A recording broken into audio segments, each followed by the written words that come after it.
10 seconds remaining. 5 seconds remaining. Dire team back.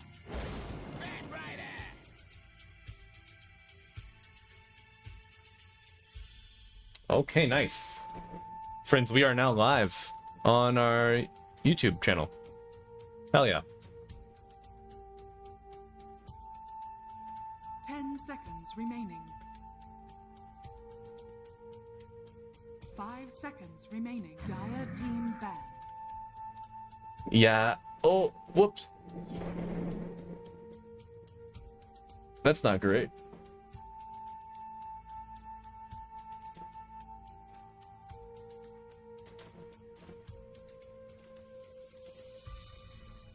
Seconds remaining. You don't need that message. 5 seconds remaining.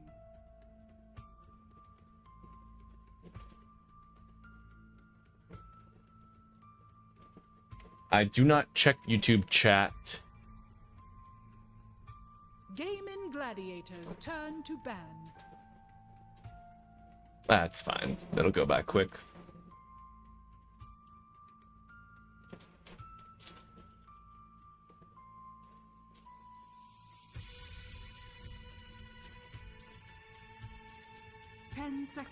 Yeah, this music is not inspirational to me. I'm getting the link for you. One moment, my friends.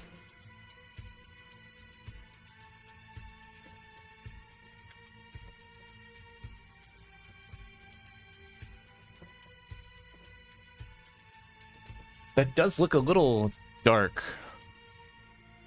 HDR. Let's see if that's better.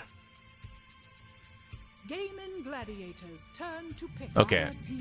I think I fixed the color issues that we may have been having.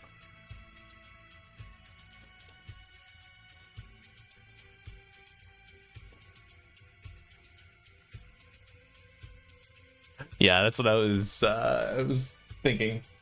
Yabushka. 10 seconds remaining. 5 seconds remaining.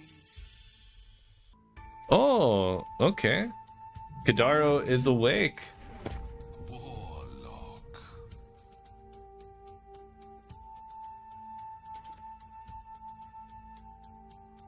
We've got a Kadaro.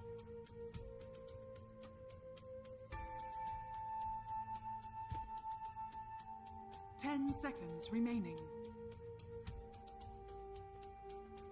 5 seconds remaining.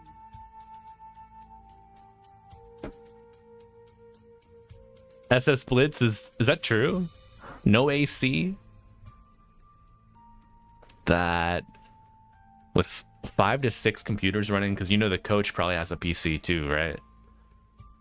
5 to 6 PCs, no AC, in a room that size, that has to be miserable.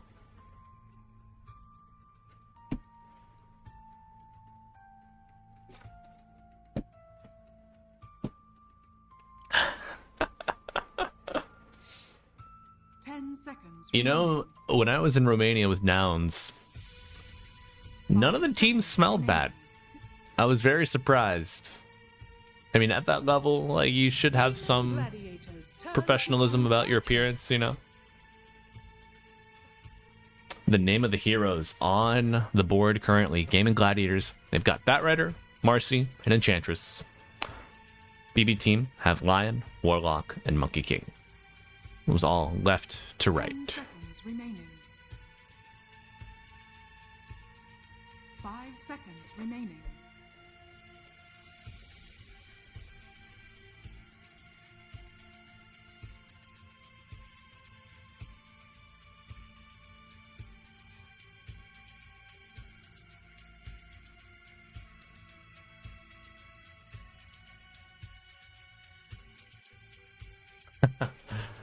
Yeah, let him smell out a win.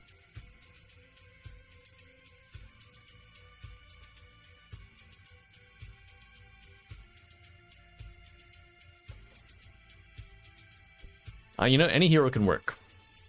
That's the beautiful thing about Dota 2. with the Rasta ban having a like a quick interrupt, a quick hex, very useful. The instant CC for a Batrider blink in or a Marcy rebound, always great to interrupt the enemy team flow. Dire team pick. Oh, this is something I've not seen in a minute. Well, Ace Axe action.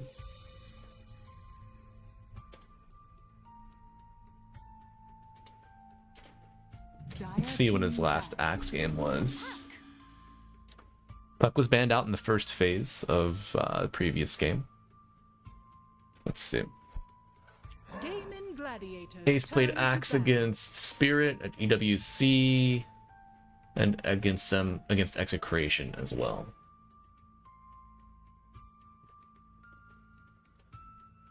Won the Execration game, lost the Spirit game.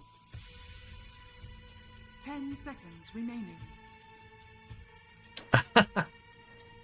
5 seconds remaining. Gaming Gladiators turn to ban.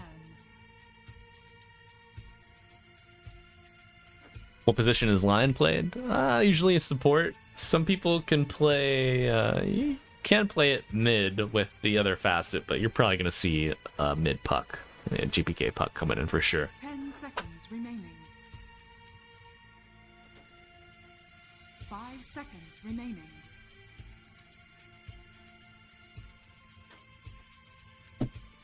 All right, friends. Final picks are coming out. I'm going to run to the restroom real quick, get a refill on my coffee before we get into game one, and we should have Kadaru joining shortly. He's getting his rig fired up.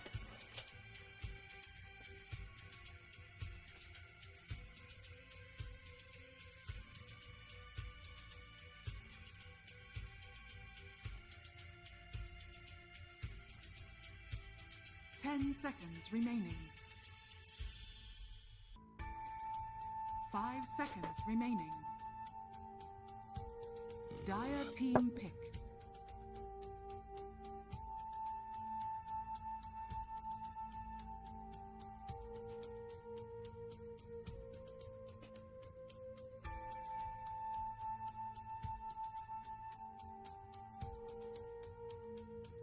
Ten seconds remaining. 5 seconds remaining.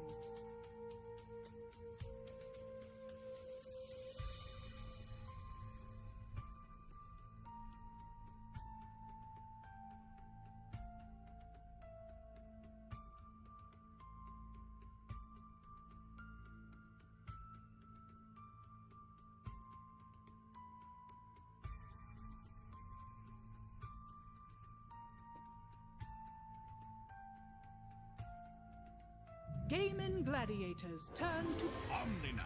Hello. Okay, hello. Let me check at Discord level. Kadaru, can you say hello, please? 1 to 3. All right, I hear you. Let's see if stream hears you. Hello. We are live, by the way. 10 seconds remaining. Good morning, everyone. 5 seconds. Chat, let us know Kadaru's volume if I need to bump it up. We'll get him talking a little more. A bit quiet. Okay.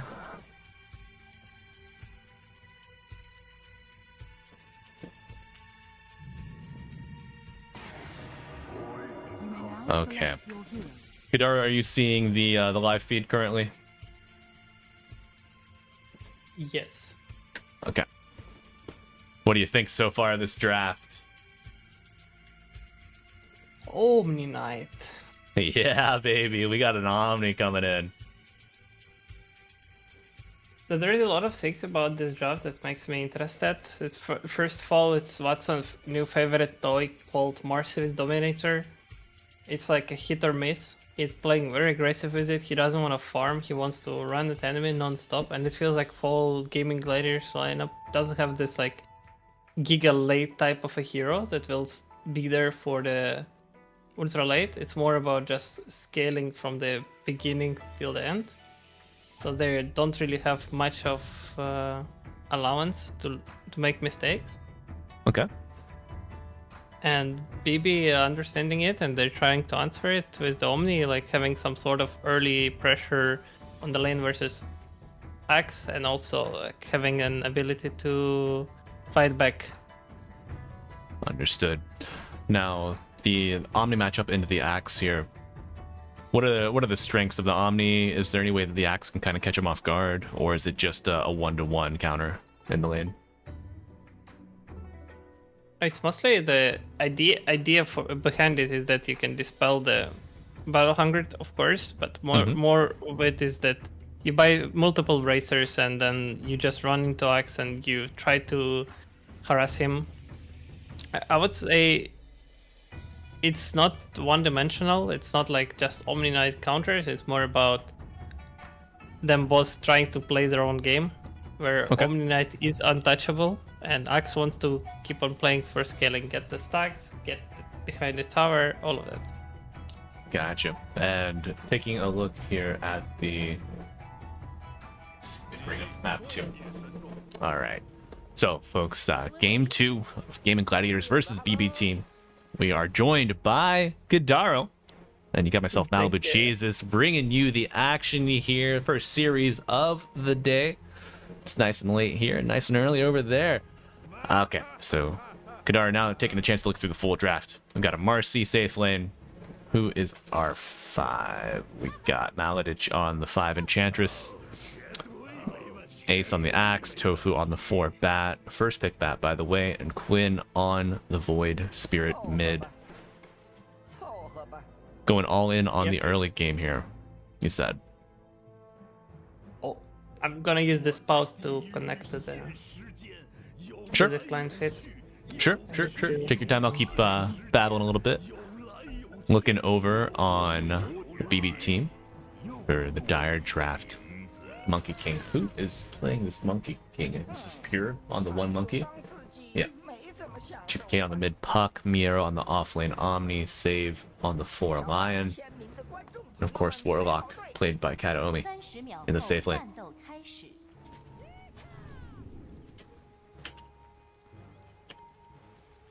Almost there. Almost there. That's right. Sakura Buns, no hate, just love. Welcome, everybody. We got a game 2. Smokes from both teams. BB holding the high ground. Bigger split coming out from game and hoping for 3 runes this time.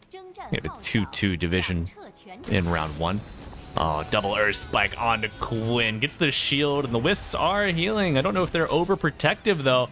With a nice dispose, get Quinn under the tier 1, but it will be first blood for GPK. Looking to make it 2. And can we see a 3rd here? The curveball getting Puck out of dodge. Watson left scratching his head as Puck. A 2-0 start. My God. Very important to mention here is that Warlock has the Black Grimoire facet that is collecting book charges, which will give him a lot of XP once he gets minute 7. Yeah. And getting this early 2 kills, being participating in them, is allowing him to get plus 400, which he'll total is plus 600 already. Yeah. He only needs level 5 to get from 5 to 6 on the minute 7 right away. Yes. Gotcha. And it's interesting that the Black Grimoire doesn't scale. You know, it's just that flat XP. So if you get those kills before the horn, it doesn't matter as if you had gotten them at like 4 or 5 minutes. They're all equal value. Something important that Game Man understand with the Warlock, I'll talk a bit of the lanings here, is that you don't want to lane 2v2 as a normal way. You kind of always want to avoid this fighting, because Warlock is going to regen your ally, he's going to Giga Harass with the first Fatal Bones. So you just want to like keep cutting waves, keep pulling, keep stacking, and that's what exactly Gaming Gladiators are doing. And similar in bottom, you typically don't really want to lane versus Enchantress, because she's usually just out ranging you. Also, this is the Omninet off lane. I didn't realize through the draft, sorry. That's okay. That's okay. Getting things started off, but yeah, waking up. It's all right, my man. And now, so the stacking nature of the game and draft. Oh no, Quinn low and Watson also low. Save brings down Watson in the safe lane, but Quinn fighting his own battle here mid against GPK with the early start. Do you think... Oh, I was going to say Quinn's recovery here in terms of CS has been quite nice, but he gives up the ghost. GPK now 3-0. Yeah, he's definitely outstyling him on middle. It's about keeping the harass going, not just taking a trade the farming farm. They're showing no mercy No, on a BB side. not at all. Do you feel... I know Curveball, when it was initially introduced, didn't get a lot of play for the puck facet. The push-pull facet was kind of like the go-to. But now I just feel like I'm seeing Curveball every game. What do you think it was that changed for players to see the value in this? Actually, at the beginning, it was back in the time when you can easily get to the pro tracker and check all the stats, get all the info. It was like only 2 people were playing it. Like half a year ago, it was only Larl and some level 30 puck that nobody knows about. Yeah. Nice. And when I was talking to other mid laners, they were like not really buying it. Everyone was very consistent with the other facet. Right. It was basically the idea that the argument was like, yo, if I play versus Magnus, I can pull back with the other facet, etc. But now they realize this curveball gives you way more fast speed, it gives you way more mobility, gives you way more control over the fight, and the most important thing is that you harder to kill, easier to play without blink, so you can focus up on getting your strong items. Okay. More mobility. I see. Definitely like a min-maxing idea, Right. having a lot of control over your spell. Now, does the double passage, can you be doubled twice by the same orb if you get hit on both sides? No, you cannot. Okay. It's something else that if you want to try this by yourself, it's very important to notice that there is like a circle around your hero. It's your radius. As long as your orb is not living it, it's gonna like, you see, it's like takes a lot of time for it to stay. So he's taking his full time and has a really nice control over the spell. Oh, speaking of control, almost died. I know Kadaro, you haven't done too much casting in the past, right? Is this Nope, I've been only joining some co-casting, some communities. I was gonna say, well, your caster curse is already quite strong. It's coming out. Thank you. Speaking of strong, the Enchantress level 3. Very strong. Bottom. Absolutely. Apparently it's really hard to pull creeps on bottom for the Dire. They've been trying to lane fairly versus Mars and Enchantress, which has been paying off considering Omni has 20 CS. But it's also allowing Enchantress to get the full XP from it, getting the creeps. Right. Now, does Lion offer enough in the current game state for him to be viable as a picked hero? Are you just looking for that instant CC with the Hex? One sec, we're having a fight going on bottom. Oh no, Watson Warlock low. gating as well to bring in TPP numbers. Now Fatal Bonds with the damage from Kataomi through the gate is enough to bring him down. Save, gonna get Kataomi. Mini hits. Minute 5 gate. How many books charges does he have now? It has 5 book charges, which is 1000 XP, and I'll tell you this, you only need 1.280 XP to get from level 4 to 6. So you need 280 XP up until minute 7, which you can find anywhere in the map, and he'll be level 12 right away. It's great. My god. Contest. They're playing for the active run. Oh, great movement coming out here from the BB team supports. Both mid laners quite low, but you do not have Coil on the puck to play with at this point. Nice Earth Spike with the Fatal Bond. The damage is spread, and it is enough. Save. Pick up a kill on the puck.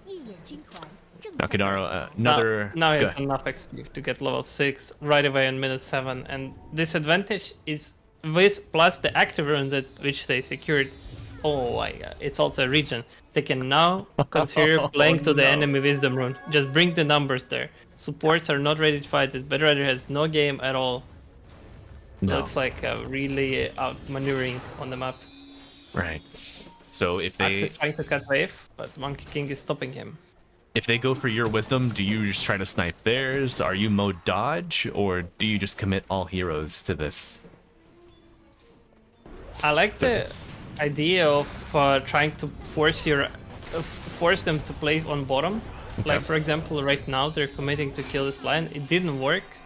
In the end, BB are just faster. Yeah, Maladich. Right, but the idea is instead of attacking here, you kind of want to like make some of them run to their own wisdom, make sure we get our own. Like they did quite well here, even though Marcy died. They still got their own wisdom, and it's good for their supports. Yeah, I'm looking at the mini map here, and I see a nice triangulation of the Game and Gladiator players that are still alive. You know, the Wisdom, the off lane, the mid. I think the Bat Rider was stacking for the Axe as well, as you'd mentioned earlier. So like the pain now could be pleasure later for Gaben. Yep. Oh, this is the Golem, and one thing about the Warlock is that he means business. Yeah. Comes to the lane, drops this big Golem, it's gonna stay alive there for 1 minute, and oof, it's gonna take the tower. And Marcy is not the best hero to hit jungle, I can tell you this. Yeah, not a great farming hero. Pretty low attack speed. Did she take? What facet did she take? You know. Usually you go for the one that unleashes your hits when you ulti, when you jump. Right on the someone, rebound. you get like a. Yeah. Oof. They secure the active rune for Quinn. Oh my god, the GPK. It's there. Shield GPK gets in with the orb. It activates the shield rune, looking for a fight here. We'll get the coil on to save. Is showing up. Big Earth Spike cooking up, but it's just for Quinn. Save. Continuing his reign of terror across the map. Incredible game by BB. Warlock taking his time also. Kudos to him is after he took the tower, he sent the golem right away on enemy enchants and farmed them as well. So they're being extremely efficient here. Yeah, and they're invading, taking over the stacks. This is something I wanted to ask you about earlier. If BB team had ways to invade and take these stacks, as we see Axe fall. Maladich, with these overprotective wisps, is surviving through the worst of it until the very end. Goes down, and now Tofu with the Firefly looking to the high ground. Big three-person jump from Quinn. Brings down one. Can he get two? Looking for a way back in this game. 3K deficit already. Quinn gonna have to walk away. And still scouting out over the high ground. I mean, the kill on the Warlock. Considering the state of the game, I think that is something, at least. It's definitely something. Enchanter is trying to get mid tower with this troll creep. Doesn't really apply too much pressure, but takes attention, which is good. Shows that We he's have still... a lot.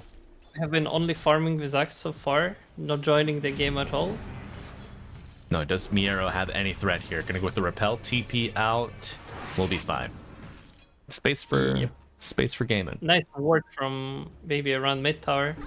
Ooh, I like that. Yeah. Vision on the Quinn with the Earth Spike hacks. Do they have enough damage here? Going forward, physical damage shield. Will it be enough to help them survive the Dream Coil? Not popping it just yet. Maladich arriving with the Centaur, looking for save, brings him down. Massive streak ended there. GPK does bring down the Bat Rider. Will he interrupt the rune? It's going to be top side again. Can Quinn get there before GPK? Yes. Bit of fresh air for Game and Gladiators.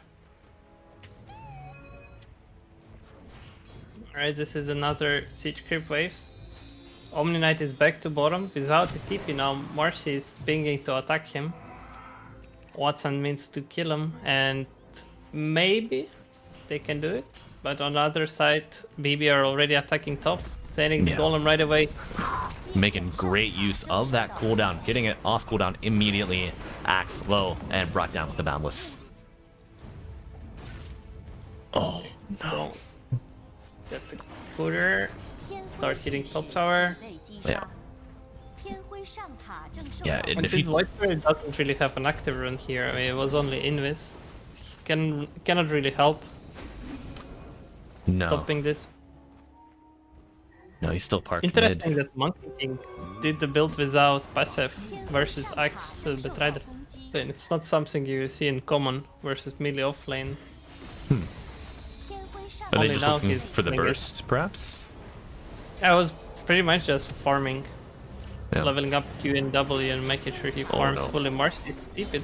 Also, they're QW's taking coming the in, a fight. plum save, burst down immediately in the middle of the Wukongs. Will it be enough to bring him down? Pure with a double boundless onto Quinn, does get out. GPK looking to follow, but Kataomi very low. Quinn safe for now. Warlock level 8. Ace looking to get a Huge for big him. bounty here. Yeah, there we go. Watson showing up when it counts, and this is the Helm of the Dominator, Marcy, by the way, folks. Watson using that for an extra jump target, and now Quinn suffering at the hands of GPK with a dispose into the Centaur, but the orb gets him out. Jaunts to it. Ooh. Amplify damage for Pac here. Oh It's no. alright. Oh, Sacred Relic on Monkey King. Gonna buy the Radiance. Amazing. A little bit of It's also mischance nice. for the Marcy. It's gonna help him versus Marcy and Enchantress. It gives a lot of miss proc. So Right. they're not gonna really hit you all the time. And also it's gonna help with canceling blinks, maybe. We'll see. Yeah. Oh, Some Croaker. extra additional magic damage, which is good. Yeah. The burn, if you get your ags, it applies to the statues that you drop as well. Is that correct? Let's place. Yep. This is some. Yeah, exactly. It also works on your ulti. We're gonna count the amount of smokes we're gonna see from this time stomp from 11 to 13 in this area. Every single game, I want you to pay attention. 11 This is to 13. something a lot of teams do right now. No matter what the game state is, you try to bring your mid lane to this area to remove enemy from farming. Because if you stop the nice free farm flow from enemy carry, it's gonna pay off like insanely later in the game. Hmm. This Marcy Vega was really, really good. Understood. All right. Well, Betboom executing it beautifully. Here, enough for the Radiance now. Should be finishing that very soon. What do we have on our axe? Blade Mail phase with some rings of protection. Radiance completed on the Boiling it. monkey. Yeah. Marcy Boil jumps in. Nice interruption by Warlock.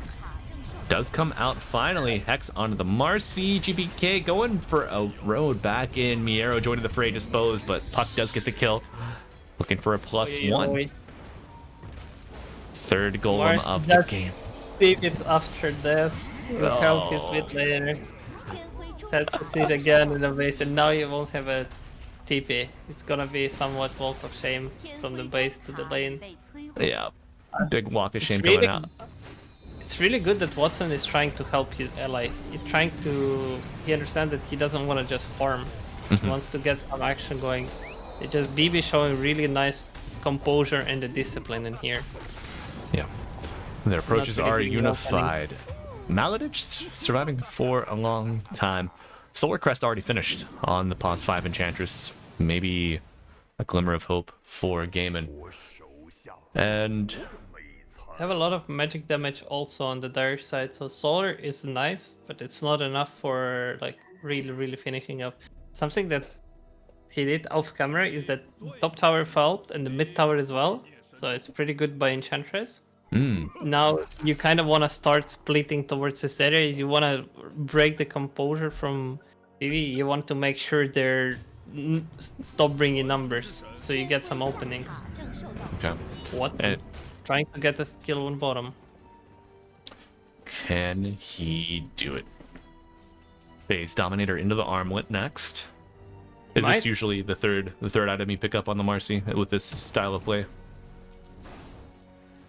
I mean, I haven't really seen too much of him playing Marcy. I've only seen that he goes.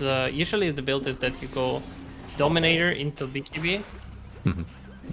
Maladich this not time able to get the Wukong ward is down. armless. He drops another sentry. Wukong's command coming out. Maladich surviving through the worst of it. Finger of Death not able to bring him down. They get the lasso onto the Monkey King with the hoof stomp afterwards. Do bring him down. Tofu picking up a kill on the Monkey. And Kataomi now Already at doing it. risk. They are doing a full combo breaker. Gaiman on an upward swing. Takedown 3. Is that I can explain what. Yeah, I can explain what happened with the like on my eyes. Yeah, I see Enchantress running in, getting attacked, initiated. It feels like he's dying. It doesn't feel like a bait, but suddenly they're jumping, and BB get caught off guard. They didn't really respect their eyes. No. they told it's just a free ban beta kill, you know? Right. Free D. Blink on Axe, perhaps, was a huge pickup for them. Replay. All right, beautiful replay timing. So they're Arena. Yeah, the arena comes out. They break the coil. Maybe coil onto Thank 2 is not everything. enough. And then the lasso with the okay. All right, but now going for GPK again is silenced and gets chopped down. Gaiman continuing this momentum swing. And the lead is only 1k. Gaming are so back in this game. 9-19 with a 1k difference is massive here. The Radiance, it feels more like a farming item than a fighting item at this point for the monkey. I feel like he's committing his body too much. Oh yes. Oh, action. Continuing here, Ace, Hex, Firebomb to get a little bit of space, but taunting him up to the high ground. Miero following. They're in on save. The Lion now vulnerable. Lasso to control him, but oh no, the Golem to follow. 2 dead for Gaiman. Will they be able to get Quinn out? Kadara, what do you think? Going for the TP, very bold. Oh my god. He is out. He is fine. Quinn will be fine. Never been more fine. Yeah, chat popping off about the Quinn Ags here. You're right. The general rule for carries, after you lose some engagement like this, you kind of wanna chill a bit, get your next item, and this is exactly what Monkey King is doing right now. While Gaming finished Blink on Batriders, they finished Aghanim on Void Spirit a couple of minutes ago. They've been already actively using it, so they have their power spikes. They wanna use them non-stop now. So let's see if they're gonna keep on running into BB, or they're gonna like keep on like trying to split them up and trade as they were doing quite successfully before.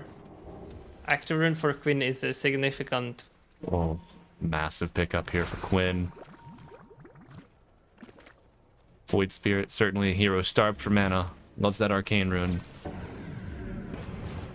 Love the observing in this game. We kind of see everything. Usually I have to manually scroll them up, look at the players and everything, but now it's so chill. It's on autopilot, man. It's like a self-driving car. Yeah. So good. Yeah, shout out the Observer team from Clavision. Y'all are the goats. Oh. Okay, Ace is trying to start some action on this Omni. It's not an easy target, for sure. For sure. I think I might be like a half second behind you on the stream. But yes, you are. Yeah, okay. If there's another pause, I'll refresh, but I don't want to risk interrupting the flow. All right, so Kadaro, we're 19 minutes in here. Game's relatively even in terms of net worth, economic state. What are we looking for here? Is the Tormentor being introduced in the next minute going to be a big factor, or can we expect to see a clash? Yeah, so both teams keeping the Tormentor in mind, and they will start bringing numbers there in like 30 seconds. That's why we've seen a couple, like 30 seconds ago, they TP bottom with gated control division on BB. Now they're grouped up together and they're about to smoke. There's also an active rune which you can try to attack on. This is what Gaming are trying to do. They're bringing Batrider and Void Spirit to mid. So this is like somewhat a really big mind games where you try to the mind games are succeeding here. Puck called, but survives. The res is on of it now. A Golem to match 2. Controlled Axe dead. Tofu low. Maladich as well. Not able to get out of Wukong's. GBK continuing forward with the orb. Brings down Tofu.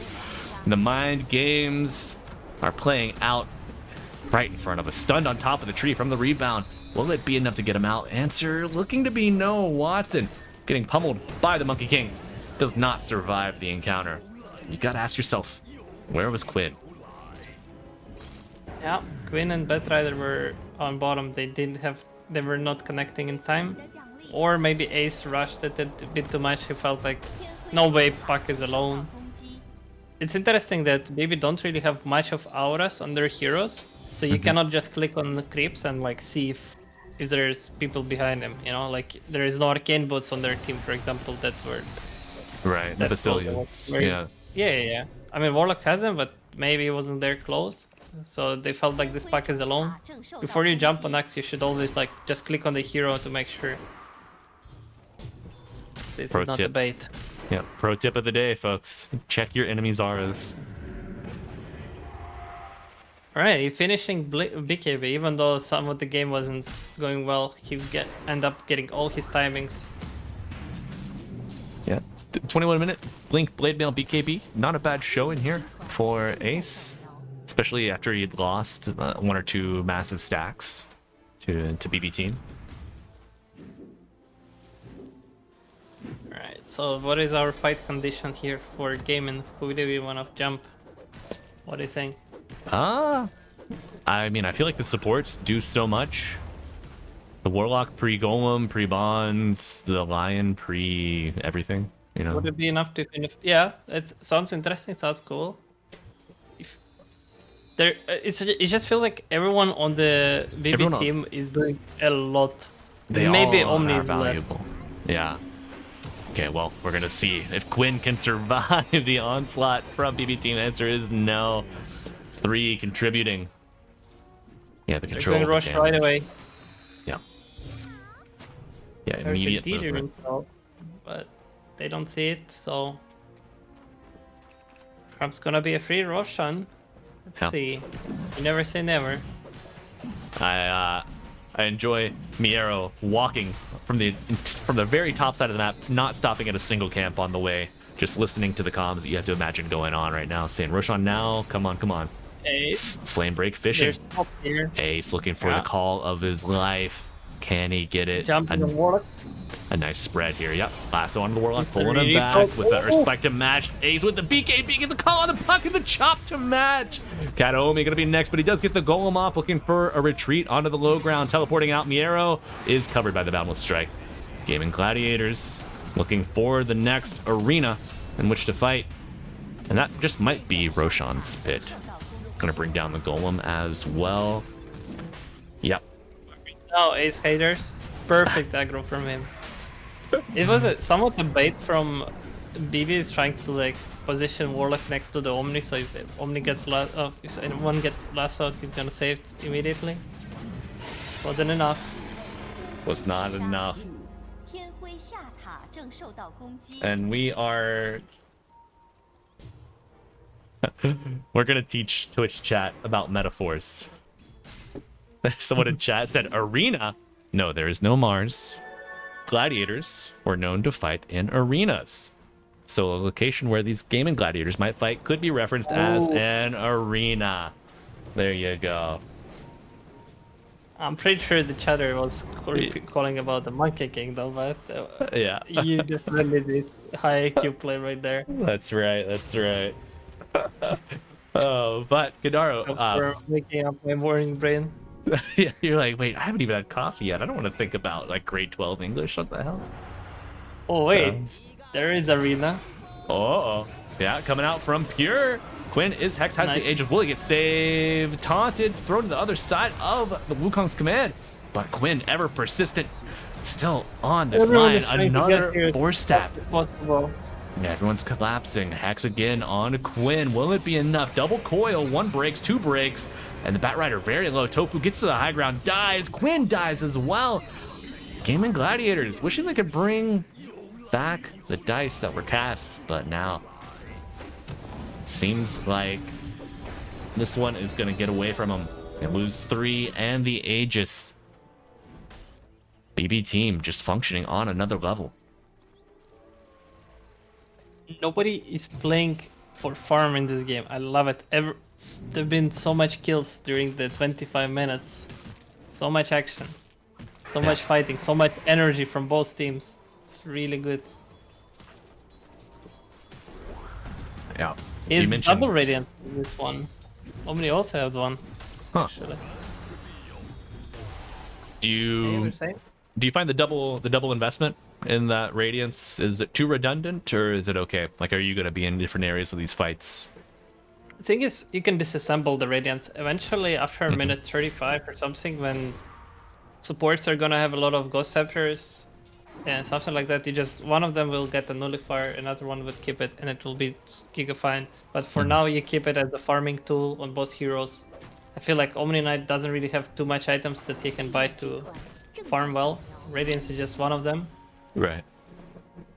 Yeah. So, Works nicely with the aura as well, the degen aura.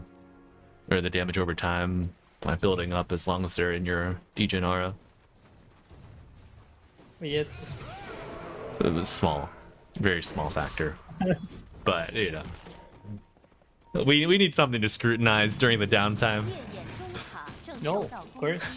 It's a nice gem pickup from Warlock right now to maintain the control of their map. Gamian are trying to get some kill on bottom, but they will be dodge avoided. Or Tofu. Eyes on safe. Flame break misses. Ace still has the smoke applied. Quinn as well. Does Lion have a TP? Yeah, but he's just gonna. Wow. Unfortunate for Gaiman. Committing 3 heroes to that chase.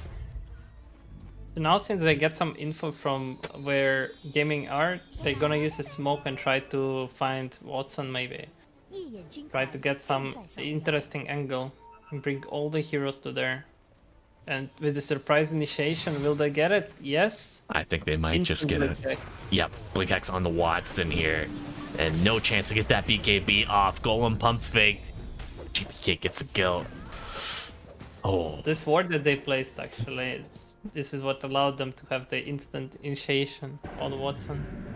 Right, it sees that little sliver of the high ground across the water. It's a great ward spot. I wonder how much time is left on it. Okay, so this is extremely greedy from GPK. I would call it a lot of pucks would just go BKB here to not get bursted by Void Spirit, but he feels like the game is in his control. He's feeling like he can play a bit more greedy, which will give him more farm, more damage through the fight. But he also gonna give, with not buying BKB, he's giving an option for himself to die. But maybe he feels like he only needs HP, because Axe and Better Rider can go through BKB with his disables. Right. And that is what he's counting for. Yeah. I believe in the comms he's like, yo, Omni, only use your second spell on me. Me. That's the rule. Me. Yeah. Exactly. I don't want to see it on anyone else. Right. Save me. The next pause, he's just going to grab his face at the desk and be like, look at me. Repel for me. Guardian Angel, me. Thank you. Exactly. Exactly. Oh, nice word from Oh, gaming, yeah. but it got spotted. They will devour it right now. Yeah. Not gonna be initiating behind tier 2. No. As this enchanter starts scaling a lot, he already level 30 and one more level to max, and Pedros has 4 stuff and power shad's gonna hit hard. Yeah, going for the lance into the pike next. Does she... How much value is your shard on the enchantress? Do you buy it before pike, after dragon lance, or do you just wait till you get the full pike finished? It's really good when you play versus a lot of projectiles and the heroes that wanna like commit into you, that you can kite. This game is, I wouldn't say this game is particularly very good for it. Okay. This game you wanna get your core items and stats items, because the shard doesn't give you any stats. It's only an ability that feels not so good. Sure. Interesting smoke to the active rune, showing Enchantress mid and taking the bait, making the bait, but BB are not gonna take it. No. No, BB playing top side, knowing that's where they found Watson last time. Maybe they'll get lucky, find him again. Was the Tormentor taken immediately on spawn? Are we going to see a level 30 or a 30-minute Torm 2? It wasn't taken right away. There's been some action going in the very active Oh, rune. smoke breaks. Pure off the tree. Counter smoke, they jump, they find, save, but the golem coming in as Pure jumps across the way. Hex on Quinn, dead immediately. Ace trying to get out, push back onto Pure. The silence on the axe as Watson going in, finds the Monkey King. Is it enough? Yes, it is. Bring them back, Miero. Maybe next to fall, you lose your creep, but you get a hero kill, and it's certainly worth it. Jim on the deck as well. Ace looking for anyone, but he's just wandering in the forest, sucked from the line on the high ground. not relevant as Watson charges forward now. Support's exposed. It's going to be a killing field as GPK does hunt down the Axe. Tormentor has spawned. Will we see Tormentor did not come into play as GPK returns to his team on the high ground. Supports cannot be saved. Lion goes down. Will the Warlock fall? Where in the hell is he?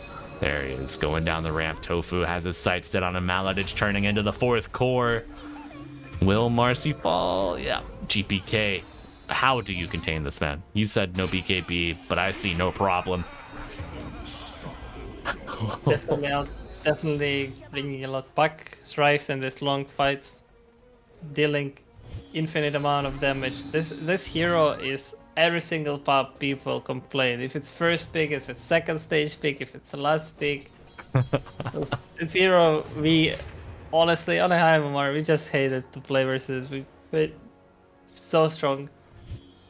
Yeah. It's really almost hard, impossible to kill if you don't have enough control, and it's hard to control them. Right, and I mean, how Very good start of the fight from gaming. Also, it's like they only lost one hero, and then felt like they got the Monkey King kill, and they were already the fight was in their back. GPK was continuing the fight. He's not allowing it to finish. Yeah, GPK Gamer would like it. Certainly keeping BB team ahead in this, as now they also are able to steal away the Tormentor. The state of the map right now is that the lanes, every team is now gonna try to shove lanes as fast as possible into your enemies, so you buy yourself a time, you buy yourself an ability to initiate while enemy will try to push them out. Gaming don't really have enough tools, a lot of tools to out-push lanes without showing. As the BB have this Monkey King who can just jump on the wave and jump out. Puck was using his spells really quickly. So they kind of have to show on waves when they push out, except for Enchantress. This is what BB are trying to play for. Right. Do you send the creeps to different waves here, do you think? With the Helm of the Dom, or no? Do you keep the Marcy creep with you at all times? You keep it busy so you can jump through it all the time. It's kind of speed ups your farming. It's also a wolf, which gives you a lot of damage. I would say maybe if you get some nice creep like a troll, you can try to do it. Sure. But honestly, when the games is like this, we need to understand he doesn't see a full map as video, right? So he is if you don't overload your brain with control, micromanaging and everything, you're keeping your focus better, and it's better for him for sure. Right. A narrow. Oh, GPK is all the rushing. Oh my god! What can he not do? You know. Does he rally the troops to Roshan? This time BB are respecting the fact that they don't really see gaming heroes. That's why they're not hitting Rosh yet. Only now they will start doing it. And it's interesting that gaming are really not showing any hero on the map. They somehow pinged on Betrider, now they see him, and that's why they're attacking the Roshan. Right. Do you think there's more value in contesting the map than contesting the Roshan here for Gaiman? You definitely want to contest the Rosh, it's a big objective. This is what's been bringing them back into the game all the time, is finding these clutch fights. Alright, Ace did it once. Ace did it once, let's see if he can do it again. Shield rune on, doesn't get the call on GPK, he gets out! You lose your Enchantress just like that. He's silenced though, but it gets off to the side, and now Golem coming down. Mira with a BKB, pulled in with a lasso. Omni is getting very low. GPK jumps in as another call from Ace, controlling Miero. Monkey King taunted by the Remnant. Roshan brought down. Aegis is on the MK. Maladich coming back after the buyback. Big impetus landing, and GPK just playing with his food. Interesting and this pickup. She allowed him to scout, prevent the jumping on the rush pit, so he was kind of creating space for his team to finish rush, to make sure it's gonna be alright. Now they're jumping the Queen on bottom. Oh no, Quinn. Counted from the hammer of Miero. In the soup. Ace looking for an opportunity to save him. Call onto 2. Is it enough? Quinn with the return. The taunt onto GPK, but it's not enough to bring him down. Omni does fall. GPK gets a little revenge for his fallen comrade. Pure in the middle of the fray, bringing down Watson. No Marcy, no problem. And now Quinn dies, followed up from save. Maladich just buying time from the inevitable. Katome all chats, why are you jumping into my upheaval?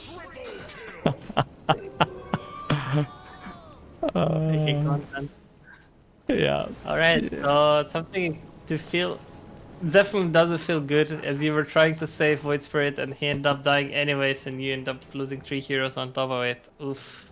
Oof. Yeah. But it's honestly, it's nice that they're trying to help each other. It's just BB are still bringing numbers, keeping it disciplined, showing that they're ready for this tournament.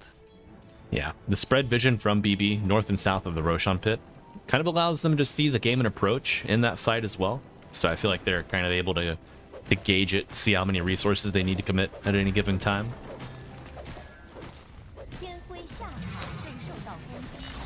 Maybe it's just copium. Oh no, coil, top side. You can no longer just BKB TP from it. Yeah, going for the TP at the end, but no chance as Miero joins. Oh. His nullifier on Marcy as well finished. He had it in the last fight on the Roshan. So this Andy pack will not really giga save him if he get nullified procced. Okay. Maybe a hopeful angle here for Gaiman. Yeah, and we just see on the replay, Gaiman just pouring into the fight, like 2x2, 1x1 at the end, under the dire vision. So Betboom always able to assess the threat as new members of Gaming Gladiators are appearing there. Now, the jaws are closing in of Betboom around Gaiman. What are we hoping for here on these this defense? We're hoping for Gaming to make somewhat called overcommit, as they did in the last fight on the Tormentor also, is like... And when they just like... Honestly, it feels like once you deal with the pack, everyone else is not as scary, you know?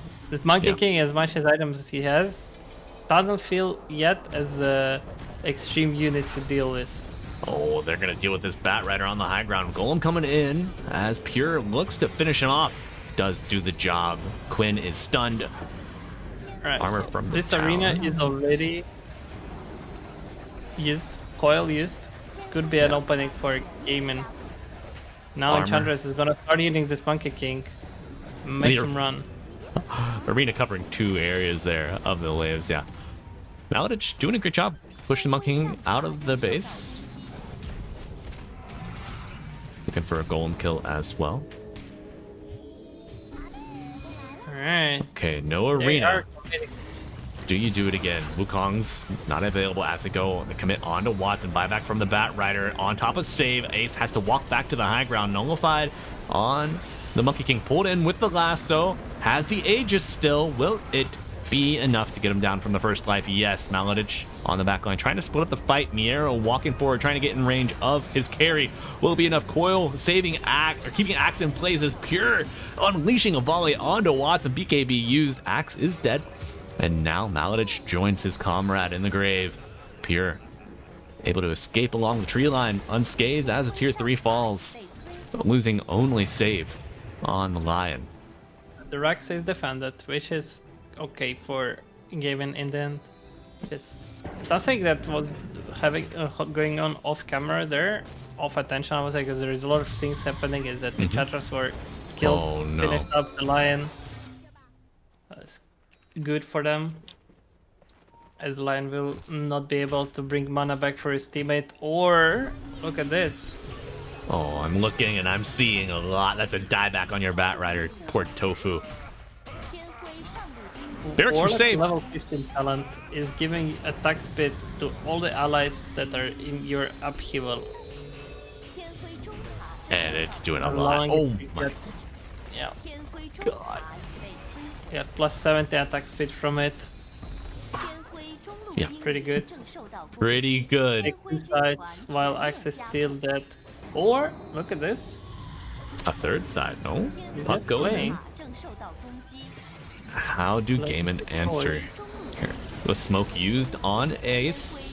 Axe looking for a jump, but the Wukong's coming out, giving him a little bit extra armor to withstand the assault from the Enchantress. The bait is in. Ace with the call onto the Monkey King. Can they bring him down while the stuns and the nullification last? No, they cannot. Axe the ball. 3 others to join, and GG is called. Yeah. They tried to call Monkey King and kill. Didn't work out, so they called the game. I feel like that was the last available play to them. The regen from the Monkey King passive, and then the Omni on top of it is just simply too much to handle. And BB team claim victory in our first series of Clavision Snow Rui 2. Kadaro, any thoughts on that match?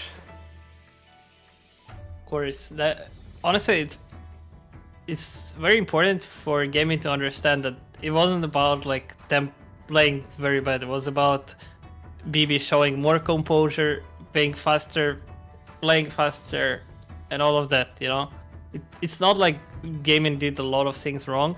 It's more about BB were just showing up everywhere and not really giving too much of an openings. Gaming.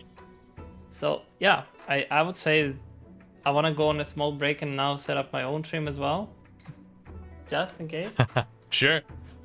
And so, folks, as we take a break for Kadaro to get his stream set up, we are also going to try to find out if this is a rolling schedule or a fixed schedule. Congratulations to BB team advancing, well, taking their first series win here in the group stages. Just a reminder, group stages, no one gets eliminated. Everyone is in for the second round of play into playoffs.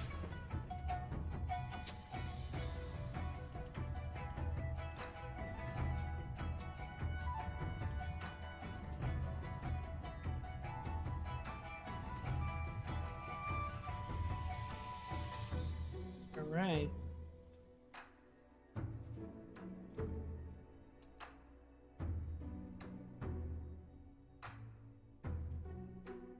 If we are on a fixed schedule, yeah, it's this track is good. I like it. So if we are on a fixed schedule, the next match will be in 44 minutes.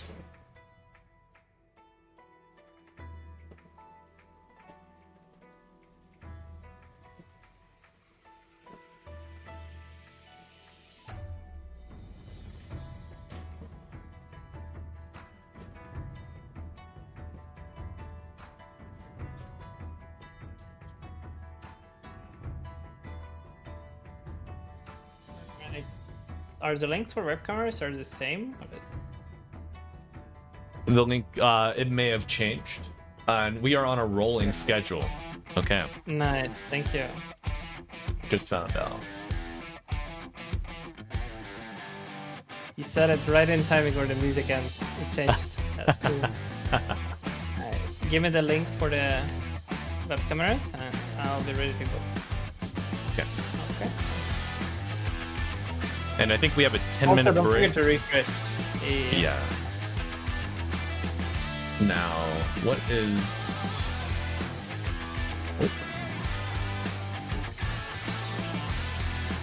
Okay.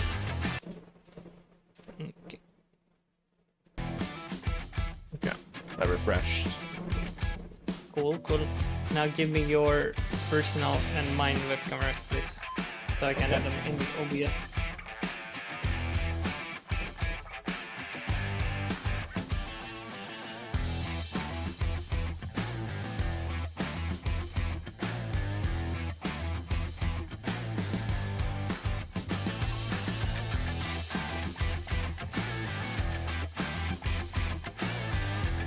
Thank you.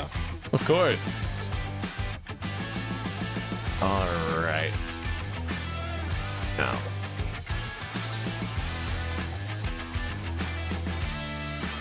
All right, folks, I'm going to throw it to our break screen as the highlights play out. Kadar and I will be back for Series 2 coming up very soon, and that should be an absolute heater of Yakult Bros versus Tidebound. China versus China matchup coming in round 2 of our Clavision Dota 2 Masters.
Lansin or Ian Sin.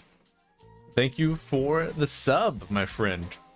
And friends, we are back. We've got our second series of the day. We got myself, Malibu Jesus, and we are joined by Kadaro. He's waking up, got his morning coffee in him, shaking it up. Thank you. How you doing, my friend? We're gonna go second series. We're doing great. We just watched the first series. It was very good. Only caught up second game, but now I feel like kind of the same. Really good. Oh, really? I would watch the first game as well to get in touch, get the timing.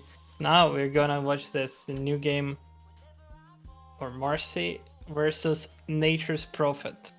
You know, the Nature's Prophet is kind of auto-banned in my games all the time. The game starts, people ban this Nature's Prophet. I don't want to play with it. I don't want to play. Where is it? It's too strong. It's a vessel buyer. He got banned out game 1 or series 1, games 1 and game 2. And yeah, friends, just a reminder, we are covering group B games here on the Malibu and Kadaro joined forces stream.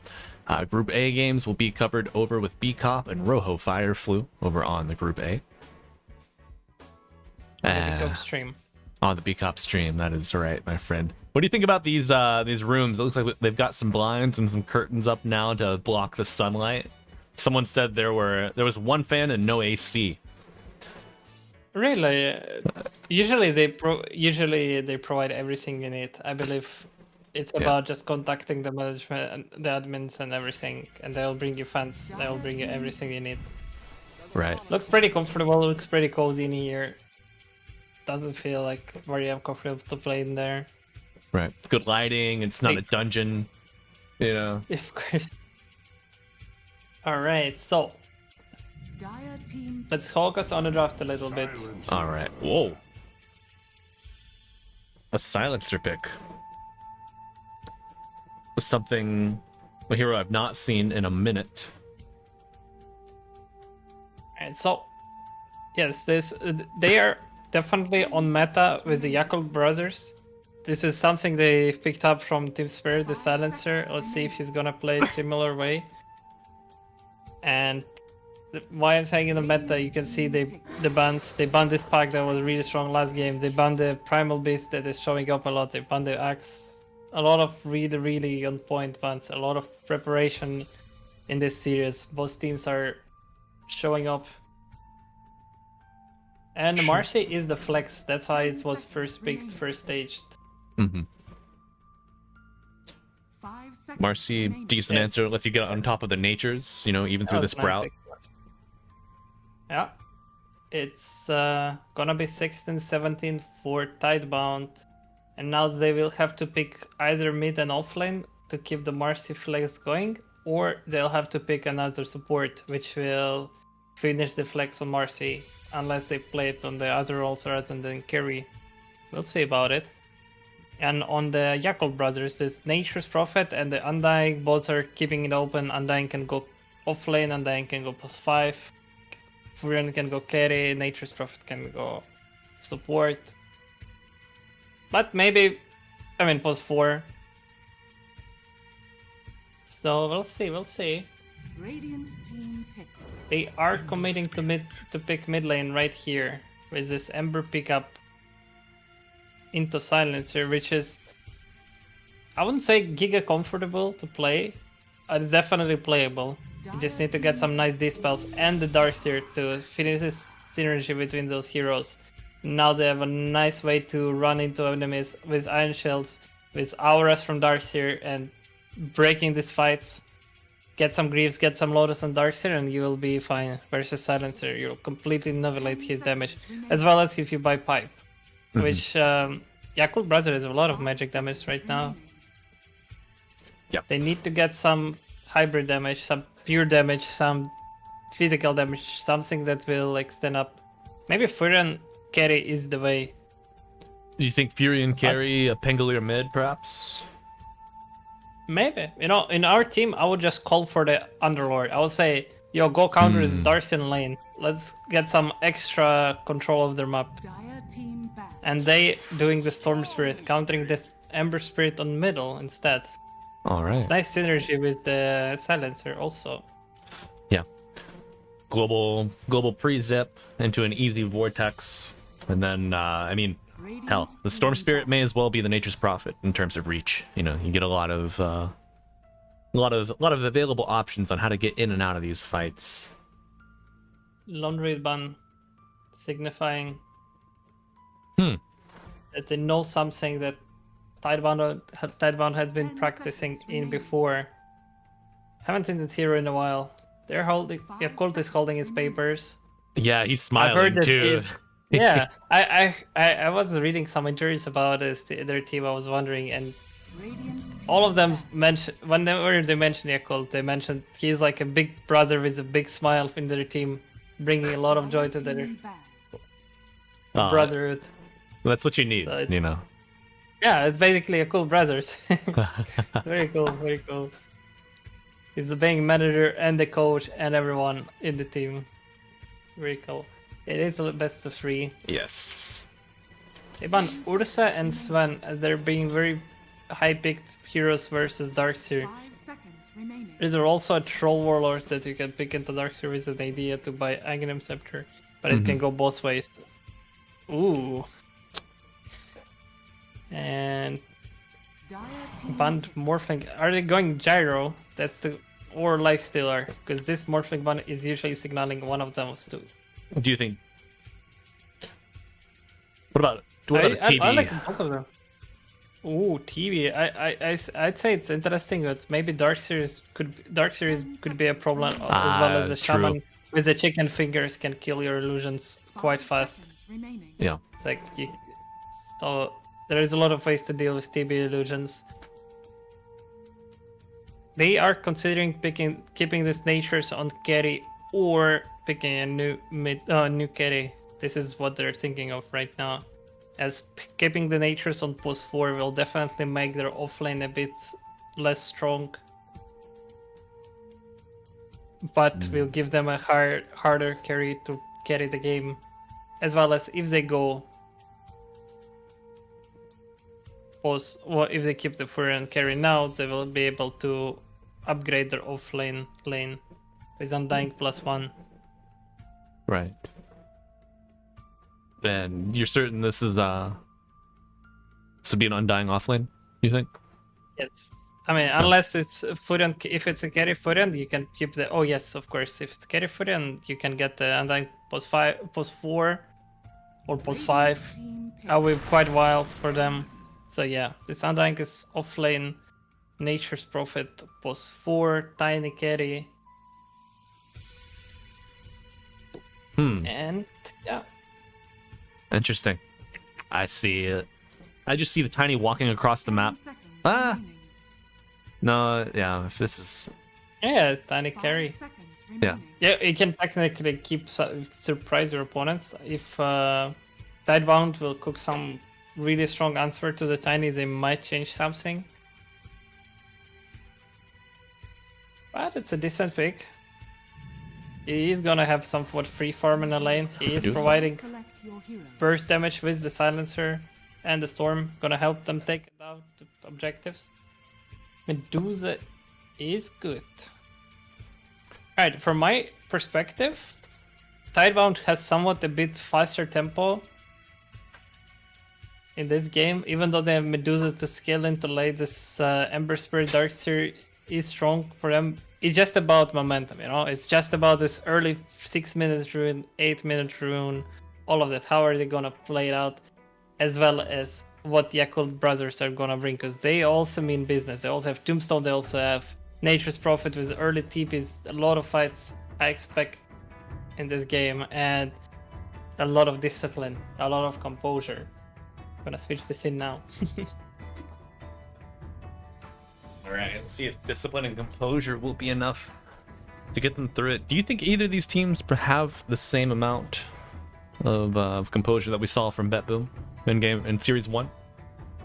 Of course, I even expect more from them. This is their home tournament. This is where they show off everything in their comfort zone. They're literally playing from home, you know? Right. That's how I see it. They're gonna... If they're not showing composure, it's just because they felt a bit more over comfortable. That's why. Sometimes comfort can be a little too familiar, you know? Lets you put your guard down. But we'll see. Who do you think has the better ways to contest the rune? You were mentioning the tombstone, the globe. I'm probably not gonna have a global online to contest these early active runes. But is there a better support to it? Both supports on Radiant. We have Shaman with the stuns. We have Marcy with the way to jump. We also have, and on the other side, we kind of have supports without stuns, but Silencer and Nature's Prophet don't have any. So, yeah, we kind of have difficulties here. All right, as we see these difficulties might unfold for Yakult Brothers roaming to the runes. We gotta get into game 1 of Team Tidebound on the Radiant.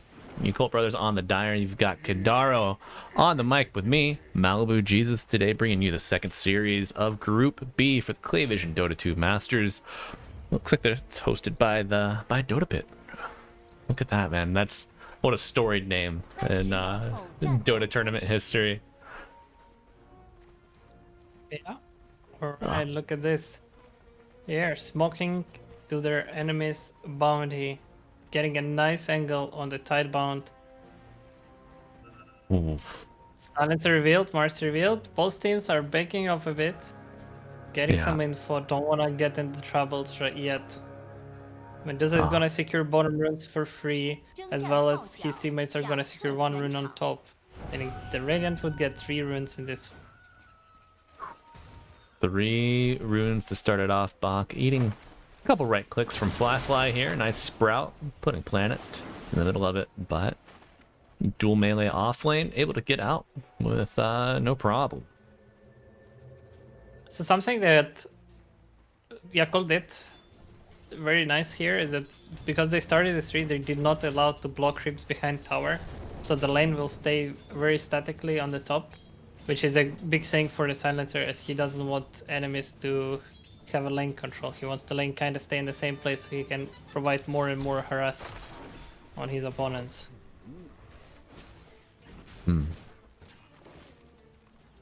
So Marcy will still try to pull next wave. We'll see if it's work for him. We'll see it when. A nice body block by Oli. There is nothing to connect there. No. As he gonna keep chasing him and give some. Or. Give him a little bit of business. Emo on the Storm Spirit. This is his signature hero. This is the hero he. Actually, one of his signature. I feel like he plays all the Spirit's heroes very well, but for me, it's Storm Spirit and Void Spirit is his absolute best. His pinnacle of his pool. So what is nothing to stay thinking about right now? Trying to play against Emo's best hero here in lane. Well, survive. He's playing versus hero. Yeah, I mean, you play versus a hero you don't think about it as his best hero. He's also standing up pretty comfortably on the Ember Spirit. He's a master tier in it.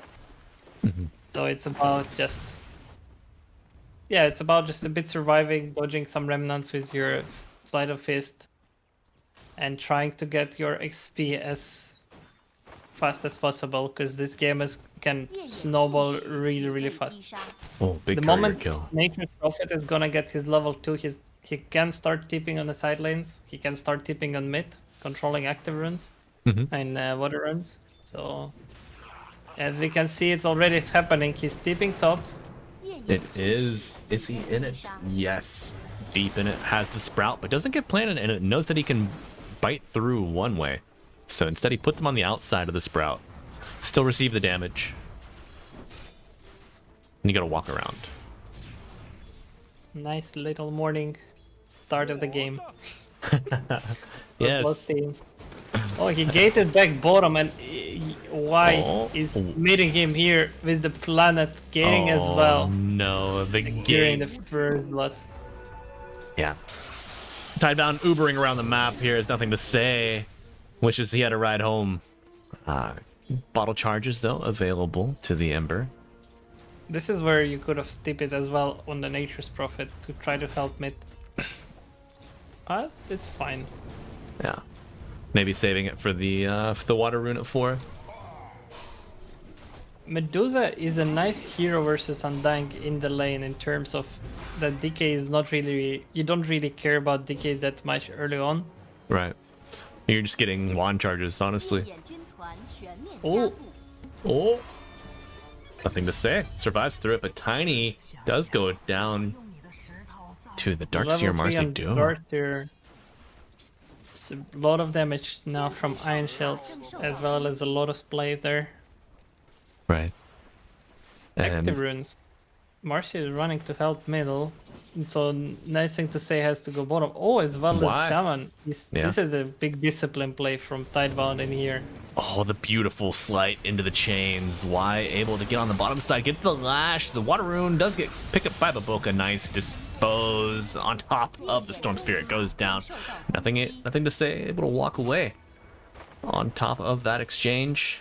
Baboka likely to go down, but the vision not there, and a Sprout puts Planet in the middle of the woods.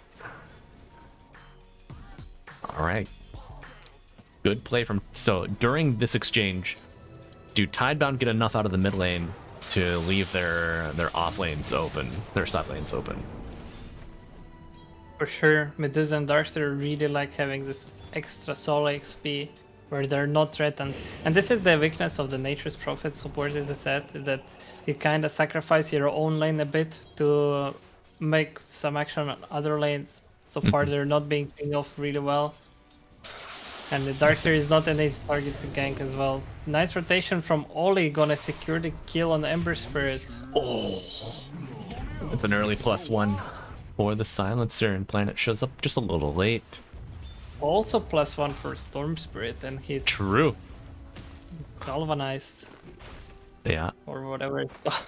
Yeah, it's called galvanized. Yeah, that's correct. Correct. Oh man. Okay, Baboka on poverty mode here. Last Planet jumping in with the dispose, pulling him back. Still level 5 on the Storm Spirit. Emo rooted up. Baboka coming in, puts him in the Sprout. The heal, is it enough? Survives the Marcy, but does he survive the Ember? No. Ollie, right clicks landing. Good save. 100 HP survives as well. Okay, Amazing. Active Rune. Ember Spirit is alive, so he might get it. But it feels like Yakult Brothers are gonna try to secure bottom one. Oh, it's a roll of the dice. Kadaro gonna be double damage It is top. Oh, they're gonna leave it to Storm Spirit as well. Let's see. Baboka standing on top of it is a bit dangerous. I feel like, It's fine. yeah. Slide of Fist was cooldown. So the thing is, if Slide Fist wasn't the cooldown, he could have tried to use it and take the rune Right. from Baboka. So it's a bit dangerous to stay on top of the rune versus Ember Spirit just because of that. Because the Alright, slight alright. the slight won't Yeah. land if you're not on top of it, right? Because it has to hit the hero model. Exactly. Alright, so we had a lot of solo XP on Darkseer this lane, and now feels like Tiny cannot really stop him from cutting waves and farming Mm-hmm. top, which is a big deal for the Tidebound early game tempo. Right.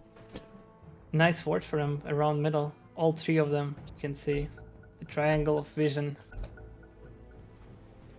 And the second observer ward from the Radiant is so deep that it's gonna miss that that sentry as well, protecting on the active rune. Yeah, just insane that Yeah, Emo is able to get that It's amplify very damage. slightly, actually, it's very close. Oh yeah. All right. Going in Trying on to dive, fly. Yeah. Do we have a double shell? Will it even be needed at this point? Nice vacuum pulling him back in. Baboka TP's in, but maybe to his death as Y joining Team Tidebound with the shackle. Will hold him into place. Ollie gonna pop Bach. Goes down, but they do kill the Silencer. 3 kills in favor of the Radiant. Yeah, lose your offlaner. It's a sacrifice you're willing to make. I really like how they decide to abandon bottom lane as a Tidebound and play on top and middle this early game. You don't want to fight versus Undying, who's their Yakult's strongest hero definitely. Mm-hmm. Yeah. Very big. Tier 1 Ideally, for... Undying should be tipping right away the moment Tiny gets going. but perhaps he couldn't because Medusa was close to cancel his TP. And this double damage is paying off really well, finishing the mid tower right away before the next active rune spawning. Right. Oh, with the As jump well as forward. attack Ember Spirit. Silence, pull back with the vacuum. Damage is mounting. We'll get to the remnant top. 烈焰上塔正受到攻击。 3 bottle charges could get him healthy. Hoping for a top side active rune spawn. Shells on planet as well. Polywog charm. Oh, and Y gonna pick up the invis rune. So no bottle refill for nothing to say, but you do keep your life.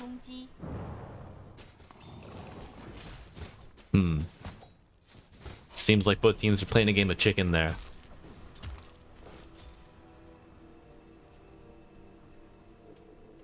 Tiny gonna take the twin gate bottom. It's fixing sound a little bit. Sure. Tiny coming up bottom to finish this tower. Pressure Medusa, get him out from his comfort farm area, which is very big. Yeah. This is one of the ways you deal with Medusa. You want to stop this hero from farming her Yasha from getting her Manta early on. If you can delay it for a couple of minutes, it's gonna pay up by a lot. Very good rotation from Tiny. Also securing himself from dying on top. Right. It's the way to play safe. You just come to your strongest hero and enemy will not gank you. Yeah, if nobody's coming to you to help save your tower, you just simply go take someone else's. Follow Big Bro around. You'll be fine. Also, Emo took a stack about like 45 seconds ago in the Radiant jungle. Loving that. This approach from Baboka right now, seeing him hit up the jungle. Does he just need levels? Is it too dangerous for him to show in a lane? I like this power threats pick up on him. Usually it's Nature's Prophet just buying Vessel and autopiloting it, but this game he decided Vessel is probably not needed. He needs to farm, and he's gonna become another core later on in this game with his power threats. That's pretty interesting. Next item is the shard, minute 15. And now, since nothing is happening, he's just farming jungle, having the teleport ability to TP anywhere in the map. Oh, Emo bottles it. Jump from nothing to say, unsuccessful. So, you said shard at level or at minute 15. Why is this such a value pickup for your cult bros? It's basically gonna provide their extra vision in the fight. It's gonna provide extra slow. It's gonna provide extra vision. It's just awesome item. It feels like an ultimate ability on the Nature's Prophet. You just unlock second ultimate when you buy it. Right. It's the new Terra Blade, essentially. Or Beyond, Oh. look. Oh no, they're running at the strongest hero at the map here, held down by the Gorgon's Grasp and the Lash. Storm zipping in, Global coming out, Tombstone to match. Marcy getting low as Emo is zipping around the fight here. Wall with the big ward, dispose into the middle of it. Marcy does give up her life, but you do bring down 2 cores on you, Cult Brothers. Instant respawn from the Ceaseless Dirge. TPing back in on Undying, looking to pull back, nothing to say. A Vortex and a Decay with a punch will do the job. Level 6 unlocked on Nature's Prophet as we hear that Wrath ringing across the map. Bach finds Baboka, but I got 3 for 1. Actually 3 for 2 because Undying insta respawn with his new innate ability every 7 minutes. how do you feel about that innate? Oh, it's so good because when you get to the Octarine port, it's also gonna get refreshed faster. Right. It's been a nerd trick. It's a very good ability, honestly. It's like, you know how Mixa is saying, when I die, I'm alive. Yeah. I always think at it. It's like you get the team comp in a fight. Yo, when I die, I'm alive. let me die. It's okay. I'm not dying. I cannot die. Surge onto planet will be silenced after the dispose, but Ollie getting very low. Ion Shell doing the work, has nothing to say, jumps, but bringing him in. What's better than a creep? A Dark Seer. Get an high strand on Storm meanwhile. Pretty good. Tiny has been farming top, but they're securing their own safe lanes yet. So the thing about Equal, they don't really have much of the disables in this fight right now. So their best hope for the fight is when Undying gets initiated, as it was on bottom. Right. Other way around, it's always in the control of Team Tidebound. Which is why you're looking for the shard on that nature's. Any amount of slow control vision will pay off dividends The for you. global is ready. They're smoking with the haste rune onto enemy triangle. Have a nature's prophet TP ready as well. And they find the Shiro. Do double stack, so he's tanked a little bit of mana damage. Stone Gaze coming in. They are not just satisfied with this. They will go look for more. As they found Shadow Shaman. Shadow Shaman. Will he get the ward off? Has the foul play, but it's not enough of a duration. Looking to steal the stack too, as Medusa forced away from her triangle. Will block the ancient camp. Good rotation by them. Also, Undying is here, so they will stay here for the Wisdom Rune. 30 seconds. They still have the global. They have all the tools to fight for it. And Tidebound will respect it and just try to trade it. 上塔已被摧毁。 Or we see Darkseer TPing. Okay, let's No see. way. Tiny Darkseer is TPing as TPing. well.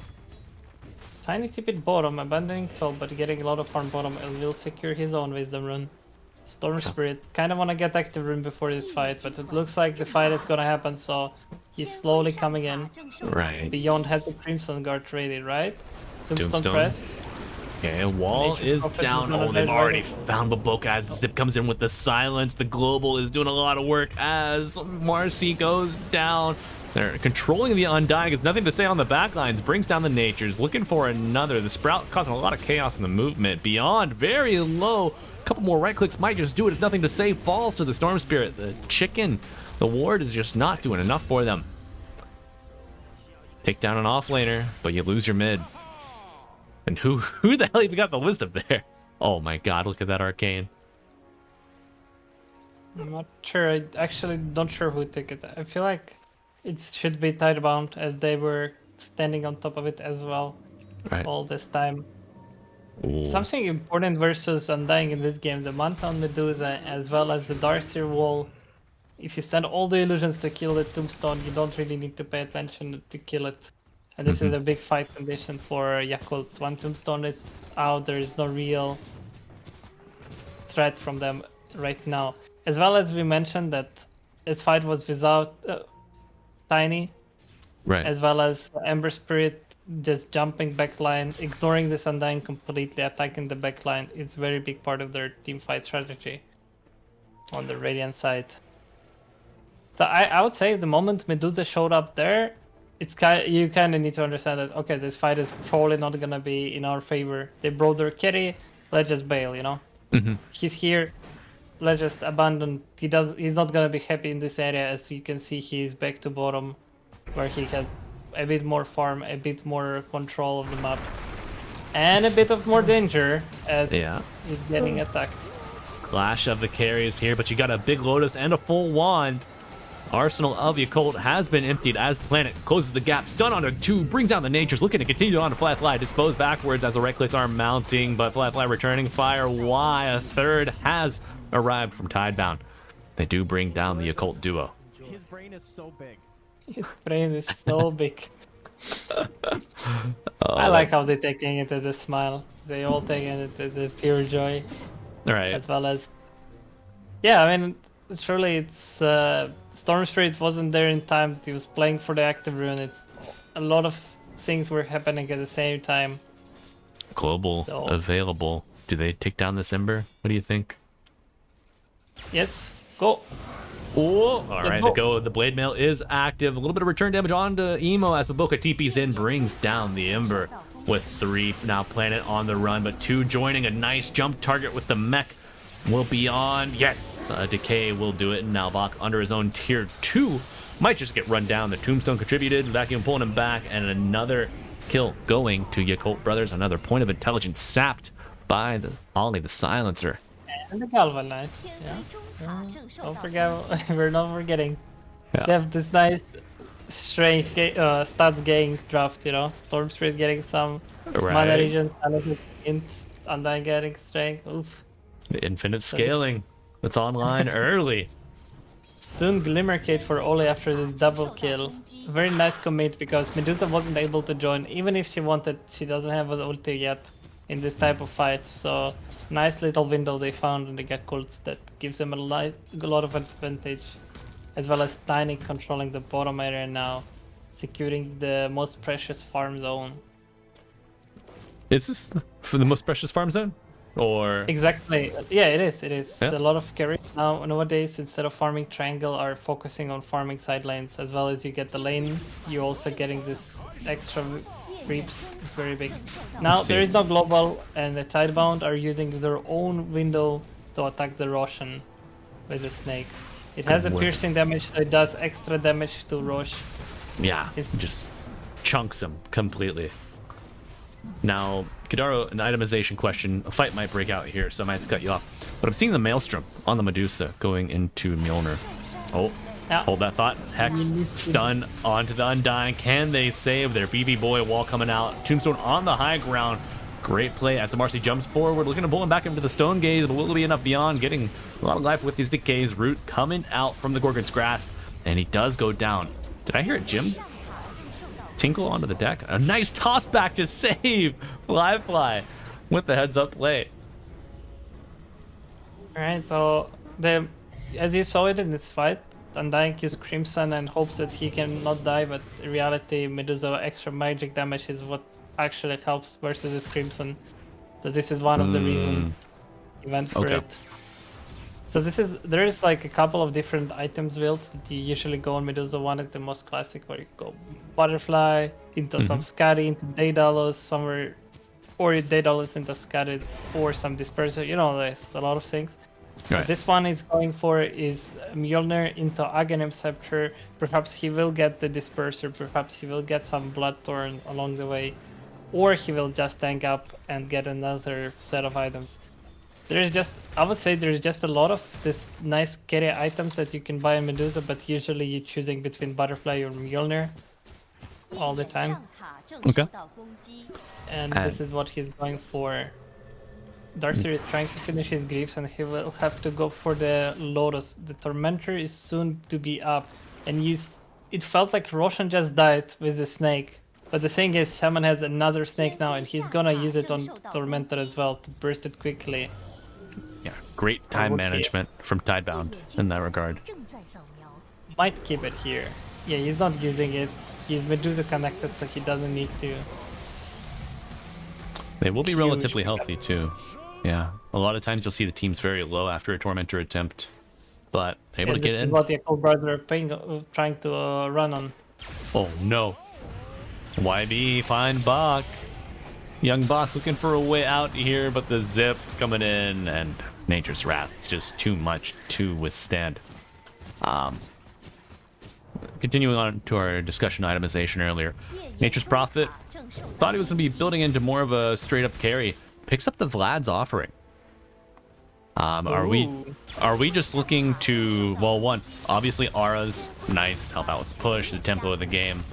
My thoughts are Tiny has such a high base damage that he benefits greatly from the percentage increase that we see on the Vlads. Well, what are your thoughts, Kadaro? Yeah, it's very, very, very interesting, very, very cool. The only downside is that if you get into Darkseer wall, it might work versus you, you know? Ooh. You might as well give this aura to Medusa, who also really likes getting extra damage from them. So Right. gotta be careful with this. You're not going to give her the aura, but you will give her your life. Here, Planet does pick up the Global kill. used to save his friend. Boboka is the captain of Yakult Brother team as well, as far as I'm concerned. So everything to help him. And nothing to help Tiny. We see him go for the TP after the Glimmer comes out. Unsuccessful. On the high ground, Silencer does find his way out, but Fly giving up the ghost to Bach and Co. Yeah, this is gonna run out soon. Medusa is gonna get a lot of mana from it, controlling mid wave from both sides. Why is jumping Storm Spirit? There is no global to save him, Oh, and there's no. gonna be chains to continue. You Storm lose your- Spirit is gonna... You lose your Tiny, you lose your Storm. Maybe Boboka wanting to get that global call back at this point. I mean, maybe it wasn't even his call, you know? Maybe Right, just right. Simon Just said, joking. "Help. Yeah. You're my friend, I'll use global for you. Let's try to turn it." This is another window. Like, this game is about finding your window. For Tidebound is when the global is cooldown, as well as for Yakult is when Medusa ulti is cooldown. That's a very big timing. They have relatively easy way to finish objectives on Tidebound, where Medusa hits with the snake in front, secures them the tier 2. 团全面加固， Yeah, the draft of Tidebound seems very straightforward, very easy to play. 夜眼中 Snake plus Medusa, counter initiate with wall. Cooling Blade was a backpack, so Bokai will TP out from it. Backpack Medusa is cooldown feels bad. finishing Aghanim now. So the way Aghanim works is that it provides you the ability to, how do I say it? So basically all your Mjolnirs will proc from your first skill as well. If that makes sense. You can try to translate from my Dota language. So, your split shot, right? Your split shot Yes. now can attack with modifiers. Mjolnir is a modifier on attack, so every arrow from the split shot can trigger a Mjolnir instance. It is Right. crazy damage when you think about it, exactly. Yeah, how many split shots? How many arrows do we get up to here? You have +4, +5 arrows, so if you Oh. hit 5 targets at the same time, every My single God. one of them can trigger the Mjolnir. Amazing. That's Look insane. at the net worth. It's 17,000 net worth. All right, Tiny He found is the by big Wise. boss of this map. Global and the This is tombstone good for committed Yakult. as Boboka comes in. Yakult turning it around. A wall though. The momentum may be shifting in favor of Tidebound if you can, Okay, Medusa Alright, has hold on. arrived. Shiro gonna click. Bach is safe for now. Disposed back on Ollie. The Tiny has fallen. Silencer to join. Going for the TP out on the offlane. Undying. It will be successful. I thought it could be good for the Yakult because Medusa won, they're the highest net worth hero. But as well as the Storm Spirit, so Yeah. You need your Storm to really come out on top. Boboka going for a nullifier. This guy is crazy. If he's not playing some like position 4 carry sniper, it's spreading some other hero. Kadar, do you think a Mage Slayer or like I don't know who would build the Mage Slayer on your Cult Brothers? Would that be helpful in reducing like the Mjolnir damage from the Medusa? Or do you just need to go pipe and try to dodge her or something? so far the Halberds would be the interesting idea. He decided to go for a Crimson Guard on Undying so he cannot longer deviate from this. Mhm. As well as Darker has the 夜眼下塔 Halberd versus Yakult. Right. Mage Slayer would be useful. It wouldn't like the thing about Medusa. Yes, you can control her, but it's not it's not gonna last forever. That's Yeah. what is scary about Medusa. And All then- of this, And then Yeah, she presses all this- she presses ult. And it's like, do you want to hit her now? now Oh. they're going high ground. Ember Spirit sending his remnants in to get some chains action. It's Yeah. his interesting facet. That's It's so allowing powerful. him to chain everything, yeah, around his remnant as well. You've become a distant warrior. Is it? 正受到攻击。夜眼下 They're getting the tower and they're not satisfied with just tower. They're gonna go for the side 夜 fully. 眼下路兵营正受到 Oh, 攻击。 yeah, that's a full lane of racks falling here in favor of 下路 Tidebound. 兵营 You see your Cult Brothers maintain discipline, splitting the map quite nicely. Large hero spread, looking to soak up what they can get, but Boboka. Oh, I thought he maybe had shown on vision there for the Medusa. 正受到攻击。 They're waiting for the nullifier on their captain, using the smoke already because Yeah. they know he's gonna finish it soon. But perhaps they need a bit more time. He needs like 20 more seconds so he can get the item and also have a TP ready. So they will have to be a bit careful on Yakult. This one is very important, the way you take this fight. You see Yeah. Undying is going for this Octarine core, getting I a don't lot know. of round reduction. I don't know how you finish the item obtain the item on your hero and then join the fight on this Nature's. If that smoke had connected, I think it's too early, perhaps. Exactly. Now we'll call it smoke for placing wards. You know, when your smoke is not working, you just place wards. Also, he just bought 2 more smokes. That means they have a lot of spare smokes to use. So it is fine. It's not end of the world. It's just another, like, you know, a routine. Walk around with your teammates. You're just going for a walk, team walk, right? Yeah, now we're using the smoke with the nullifier, getting ready. Medusa finishing his carry, which is also an orb effect, which will also proc on your egg and them scepter. God. It's okay, Shadow Blade on the Tiny, looking to open up here on Nothing to Say. Global to come out. Amplified damage has just spawned in the river. Emo picks it up and goes back in for round 2, trying to get the Medusa. Mana is getting low. Tombstone has fallen. Stonegate's coming out as they chase down the Undying. Dire offlaner in threat of death here. Might have the instant respawn when he dies. He is alive, perhaps, but no. Innate. Oh, Innate is active. Do they go in for round 2? You know, I don't think I've solved Nature's Prophet in this fight. No, he's on the far right corner of the map here. Now he's hitting in. No Medusa ulti. This is a nice window for them to start the fight on There the we go. RC nullified. Storm gets a kill. In and out. That's a toss onto Shiro, but a beautiful vacuum from Bach, able to pull them all in. Fly very low, trying to get to the high ground, away from Nothing to Say and Shiro, but they have something to add to that conversation as Storm caught off guard in the middle of the last. Shiro picks of his own pit. Up the Russian wanted to be a part of this fight. I hope we'll see the replay of this. I can't wait. Quite funny. Oh wow, this Skadi proccing on everyone is such an imba. This item build is, I feel like this is even stronger than the butterfly. This is just so strong. Next item you just get some Daedalus and what can they do? Or Disperser.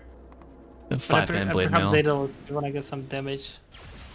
Yeah, maybe. It just felt like nobody can move in this fight. Tiny was trying to get a single hit on Medusa but couldn't really do that. Right. Yeah. Yeah, this thing build is the Darkseer is, yeah. It just So seems imba, they have they have a simple way of playing around Medusa. It's just about getting this timing where Medusa is hitting the base and just play around her.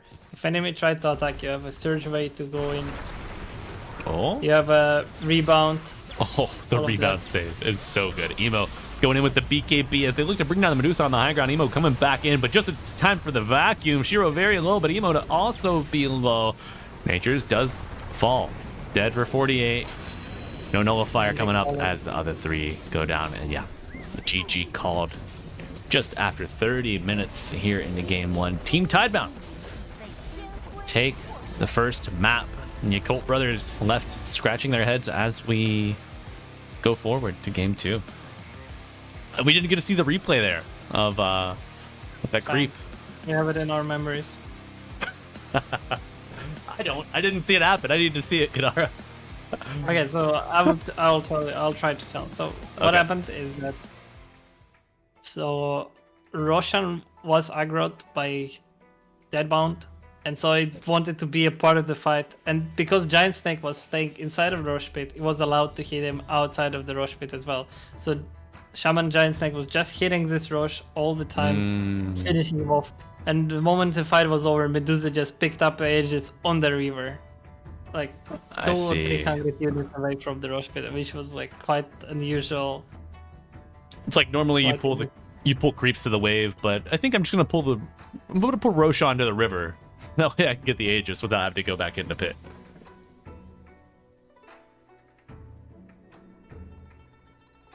Interesting. Yeah.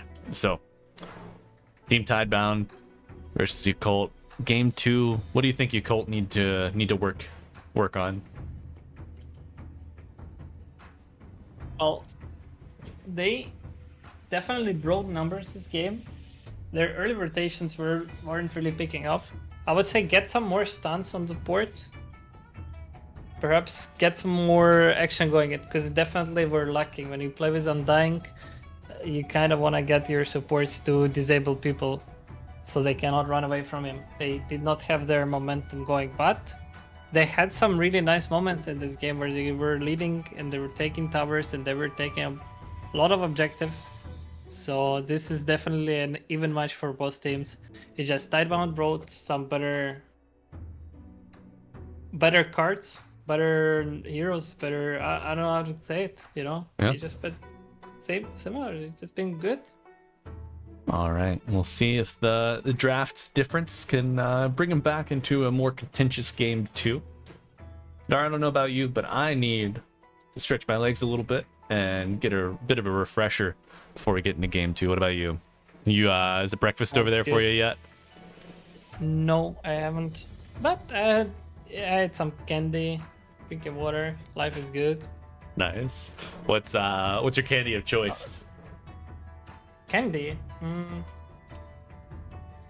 How do I call it? It's not a normal candy. It's more of like something with the milk. It's like a yogurt candy. I don't know how to say it in English. Okay, like it's like a milk I'm or a holding it yogurt with me. inside of it. Yeah. maybe? Yes. I wouldn't say even it's like it's hard to describe it for me as a non-English native speaker. Okay. Well, How I do we think call it even? Let's see. That's fine. I'll figure it out along the way. sure. So if there's something inside of a candy, we call that filling. Filling, like the filling inside of it. Thinking now, I forgot how it's called in the other languages as well. That's all right. All right, It's a quest friends. now. Yeah. Nice. Okay, I'm gonna throw it to a little bit of a break from me before we get into game 2. I think there's 10 minutes between maps, so Fred, you got plenty of time.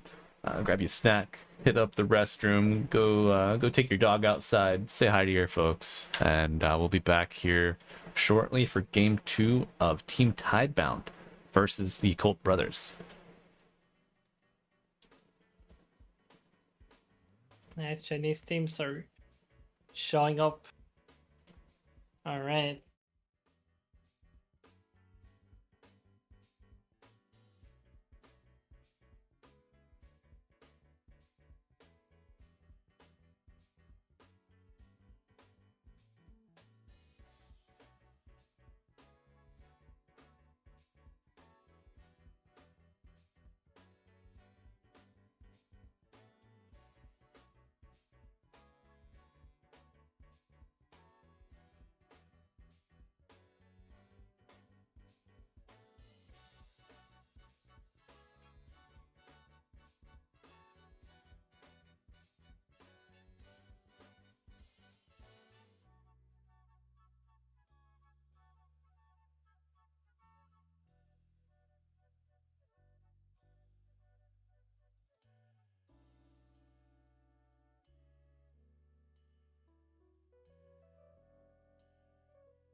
I have no idea what's happening on my head. You know, it's like I took a shower before going to sleep, and they just Right. now my hair is just all over the place. It's so funny.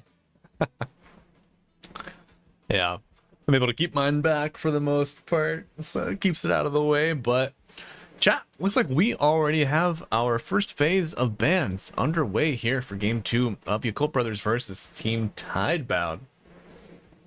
Any notable? So we see no Marcy, so banned out from game 1. But none of the no other. Mercy, no Puck, no Quop, no Naga, and no Beastmaster. We have a first pick on Tidebound this time. Last time they had second pick. And a Nature's Prophet has been banned as well, as because they don't want to give it. Yeah. As you Let's mentioned. go. As you mentioned, Nature's, Shadow Shaman, Storm Spirit, some of the most picked heroes in the last 3 months on the side of Yakult Brothers, right? Marcy has been a very big deal part of the last game. So removing it is a very good way to say, show us something else, show us more, what you have, what you've got. And this is part of the group stage where you learn your opponent when your opponent learns you, you know, you show things. So you can progress on it. Interesting Bane ban into Batrider pick. Huh. You think this could reflect a core pick for the bat? Potentially, yes. Potentially, we can see Buck playing on it as well. But I think it's most likely it's gonna be post 4 playing it, or post 5. You know, but most likely post 4. It doesn't strike as a white hero. I still call him innocent from time to time. Back to the glory of Inks days. Let's see. His previous teams. He is person who usually change his nickname every now and then, every after TI. It's pretty funny. I like it. Do you find it helps breathe new life into the play of a player? For sure. I mean, it's funny. The thing is like it's usually the same name, right? So it's just different ways to interpret it. It was Y as the 3 letters. His WHY. Now it's only Y. You know. Right. I see. It's And clever. even when he won TI, it was still he already had it. So he really likes this. It's very clever. And there's a clever Shadow Shaman pick, which is the other Bane, you know. Shadow Right. Shaman is just another Bane, another single target draw. The Giant Snake was a really big deal in this game. You mentioned the Terrorblade last game. It wasn't the perfect pick for Tidebound, but perhaps for Yakults, but perhaps this time they will aim into it. And the Shadow Shaman first stage is kind of leading to it as well. It's a In a way great that Tidebound will not have it. right. A great pairing for the TD. You get to save your illusions, no chicken fingers. This ban is gonna tell us a lot. A lot of strong 18 picks have been banned already. Tidebound has 18 pick here, so they will close up the matchup. I believe they will consider now removing Medusa or removing some sort of a Darkseer, so they can end up getting what they want, what they are comfortable with. And for me, I would be choosing between those two bans. Let's see what they are leading forward. Yeah, the Bach Darkseer seemed very powerful. Allowed a lot of flexibility with the surge, the wall, the counter initiation. It's quite nice for them. Both teams still require a lot of damage. They have a nice control by Betrider and Shadow Shaman, but you kind of want to get more heroes with minions. You kind of want to get more heroes with extra units. They end up banning terribly themselves. That is interesting. And going for this Abaddon with the flex between all 3 roles, which is offlane, carry, and post 5. You know, I was Little pickup versus Lasso. I was thinking on that exactly. I was like, well, the bat, if they're protecting this for like a core bat, when do you want to start drafting saves? Are we looking at a Shadow Demon? Are we looking at an Abaddon? And Yakult Brothers, they answer that question for me right there. Undying waits. So this Undying could be offlane. Imagine laning versus Undying Batrider that is not Ugh. going to be a fun lane. As well as Undying is keeping it open for the flex up until 23. They're not gonna pick their post 5, I believe. Now Yeah. they will pick their mid or carry, which is a bit tricky to do right now. Which Terabyte might be a really good pick, but maybe perhaps something else. I would say they should pick mid, because you still have the opportunity to go for this Medusa 18, which they just played with. It was quite well. Right. That's all. Gaming Gladiators played a Dazzle earlier today. Maladich played it on the Pause 5. Had a ton of Also good. a flex hero. Yeah. You know that you can play it Yeah. on the offlane as well nowadays. So this Undying Dazzle keeping it very open for the boss lanes. They don't have much of disables on them, but they have a lot of sustain, an extreme amount of sustain by both heroes. Silencer. 3 heroes on the board already. They feel comfortable with the Ember pick. Right now, you just kind of have Lasso and a Hex from Nothel Projection to deal with. Global to protect. The thing is, you cannot Black Hole, Chronosphere, or any ability in Dota to the Dazzle ultimate unit, right? Mm-hmm. But global, you can. You can. It's the only spell in Dota that can interact with the Dazzle ultimate. It's his projection. I'm not sure if it's a feature or it's some misleading. Something that was left out. They got every other spell, but they forgot about global. But it makes sense. Silencer is shutting down everything, making everyone take their time, take their breather. Mm-hmm. Take a break. Take a rest, guys. Yeah. Stop talking. Silence. All right. All right, the Monkey King. Is it gonna be Myth versus Ember Spirit? I think so. I think nothing to say is said his words. Let me deal with this one. Yeah. So I'll take care of this pesky Ember. It's a very tricky to send the bans. They're banning mid heroes anyways. But perhaps Shadowfiend could be carry as well. Oh, my brain is melting from the amount of flex. I believe it's. I hope it's not so hard for equals to figure it out. The opportunities are endless for the Tidebound on this draft.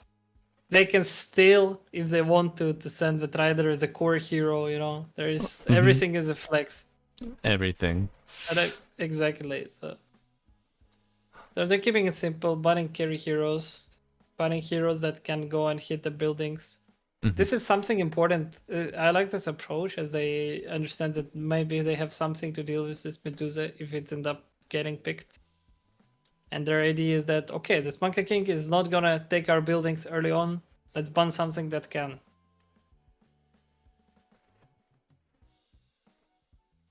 Satanic just had an insane game. I'll make sure to check it out after. That was game 3, I think, in that series. Tundra Tidebound or Tundra Parry. Magi, what hero did he play? Oh, gonna be a Templar Assassin. Good pickup. Because it's gone. So the thing about TA this game is that you have now traps that can cancel Shadow Shaman spells. You have some extra silence, extra small slows, extra small control that is required for them to play the game. It's nice burst with the lasso. But they do have a little of stuns. That is true. Are they gonna pick Medusa themselves here on Yakult, or are they gonna keep the Abaddon carry and try something else in offlane? I believe this Abaddon should go offlane still. But we also can have some interesting options on the offlane from the other positions. There is a Darkseer for them, which is uncontested here, and we can just go Darkseer Ember by Yakults this time. Right. Gonna favor the Medusa. So offlane Abba playing into the TA. Sounds a little brutal.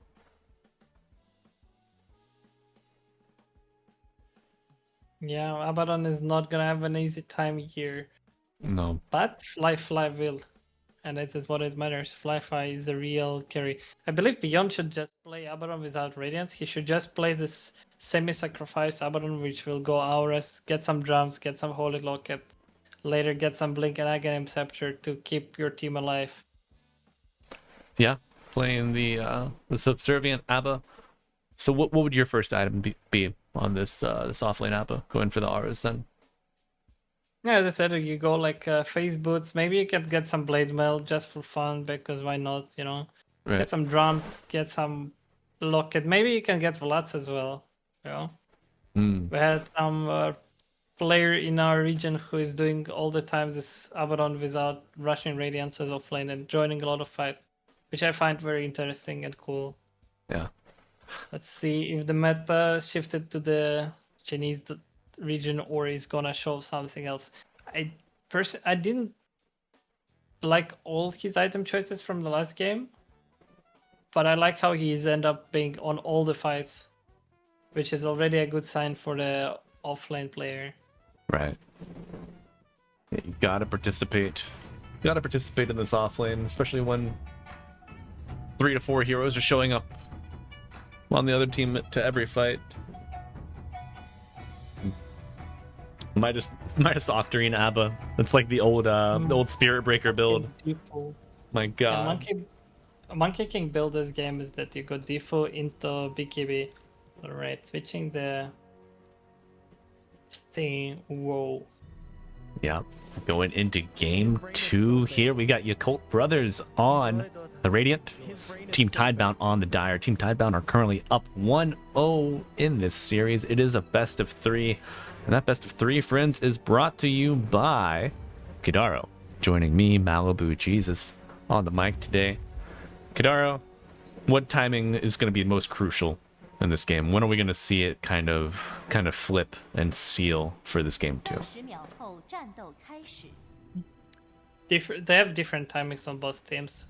The Yakult's definitely playing again a bit more slower paced, but as well as if they get early timings, it's like Shadow Shaman abilities, they will play it early on, get some nice action going on. They don't want to use Medusa too early, so I would say minute 14 is something I'm like waiting.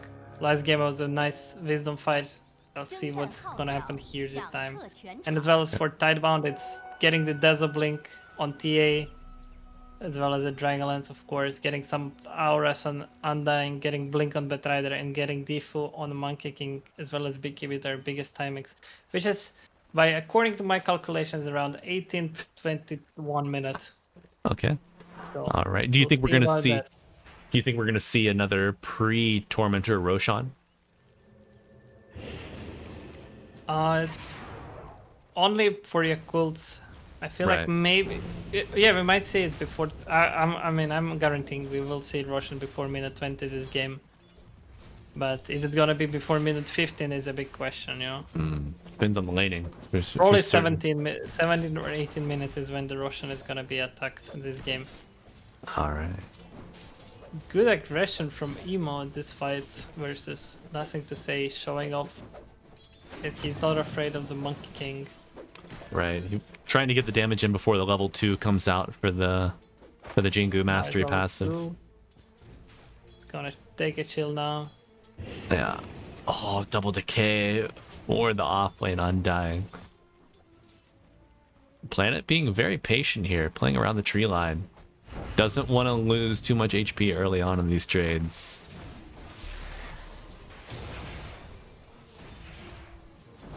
And first tombstone of the game coming out. Fly getting walked down by the duo of Bach and Planet. That's going to be a double for Tidebound's offlane. Good start. Going for the Dire. Nothing to stay. Denying under Emo's tier 1. Gets one range creep, but not the second. Gonna get positioned for the early water runes. Not allowing Emo any breathing room at all. And yes, folks, we will just be covering Group B matches here with myself and Kidaro. Yeah. B-Cop and Rohu will be covering the Group A matches. Oh, Emo gets a beautiful slight. Nice bottle usage, but Right. during the light regioning him up. But He will not get the water rune as well as Planet will continue playing towards mid. He has another way to go. Grenade with the flame break in 1 second. Finishing him off. Killing spree for Planet. It's nice salving up going on. However, Silencer is slowly moving to mid. Oli is trying to get somewhat here. does he have enough? The river move speed helping out Planet in an honest escape. Gets over to the high ground, but he's under the Radiant Obs, so we'll take a little bit of continued damage. What was that pathing backwards? I'm not sure. Seems like Perhaps he some was just going. 团全面加固。 yeah. Oh, and do you see nothing to say? Cancels the Boundless Strike with the fortification of the Radiant there. I was looking at it, but I didn't realize what just happened.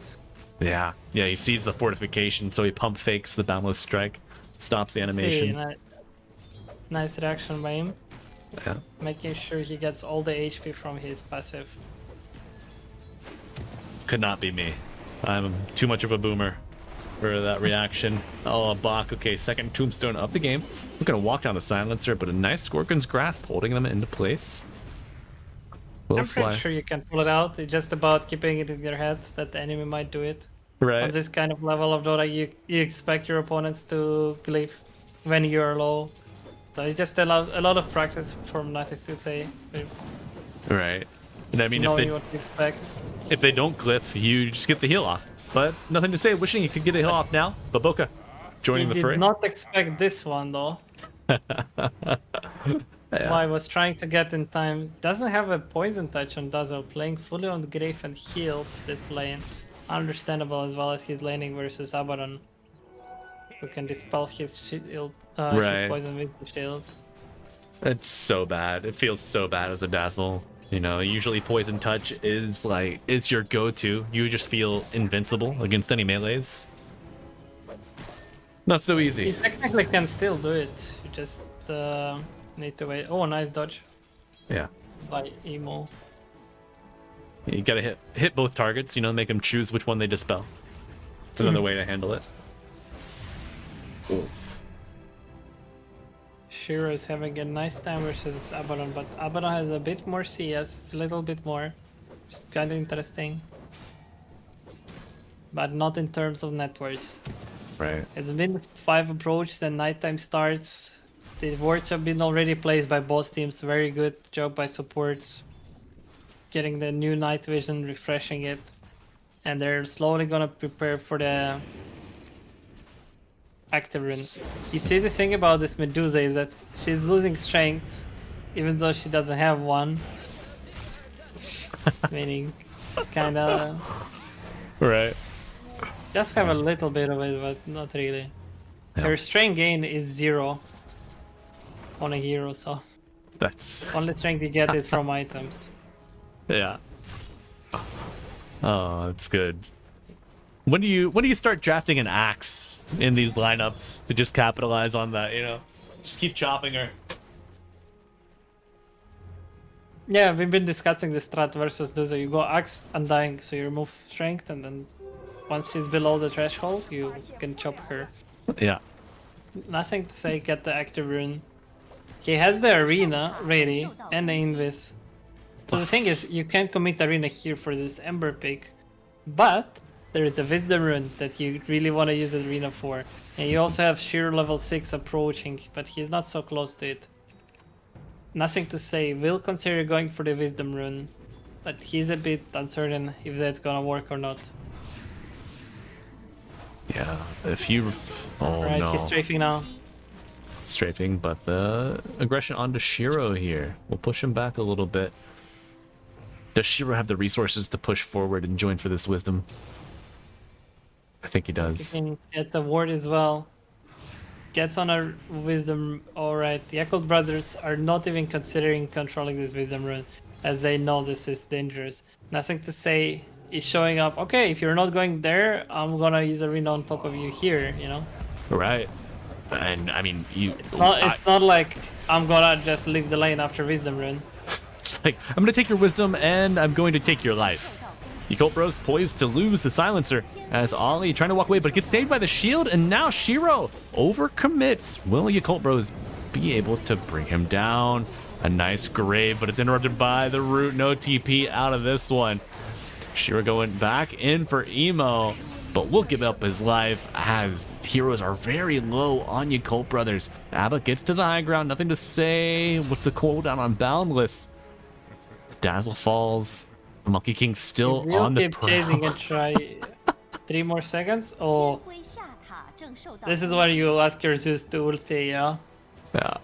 3 heroes survived on such a low HP. Very well played by Yakult. Nice little zoning going on bottom meanwhile from Betrider and Undying. Making sure this Medusa is not getting her Found him. lane. Oli is gonna get picked up 塔正 on a 受到 ward. 攻击。 Yeah. Planet is stealing the farm from Medusa. And this is quite big. To delay her timings yet again. You mentioned game 1 slowing down that Yasha into the Manta. Really limits her impact in the mid game. Just delaying her timings. Second active rune. Emo forced out of the lane, but luckily 天辉下塔 couple stacks 正 to 受到 absorb. 攻击 Y pings that out. Heading. 3.6k net worth on both Undying and Monkey King. 烈焰上塔 As well as 正 Ember 受到 Spirit has 攻击 2.5 and Abaddon has 2.5. So they are this 2k lead is basically the mid and off lane net worth difference, which is understandable because of the Oh, lane no. lane. And Emo just now wanted, nothing to save. Emo just wanted a little refill in the fountain, but loses his stack and comes back into some danger.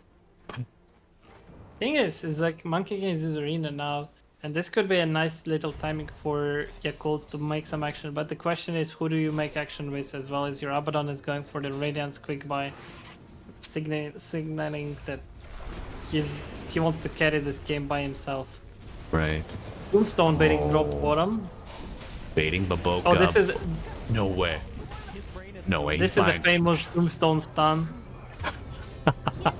You stun people by distracting them with the Tombstone. That's good terminology. I'm gonna put that one in my pocket. 中塔正受到攻击 Tombstone Thing is, stuff. like 天辉 he 下 couldn't really run away from it anyway because Monkey King would be approaching. 全面加 So 固 kind of tried whatever he had left. It's Right. nice that he didn't try to TP out because now he has a TP ability ready.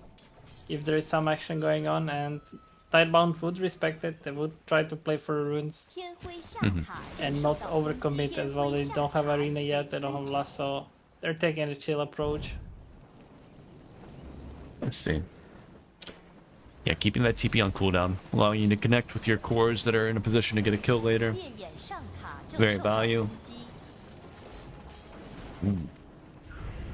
How are we doing this game on the Medusa? It's pretty solid. He has 3.7k net worth. He's gonna have some free lane now as Undying is rotating towards mid. And this is very good for them for full.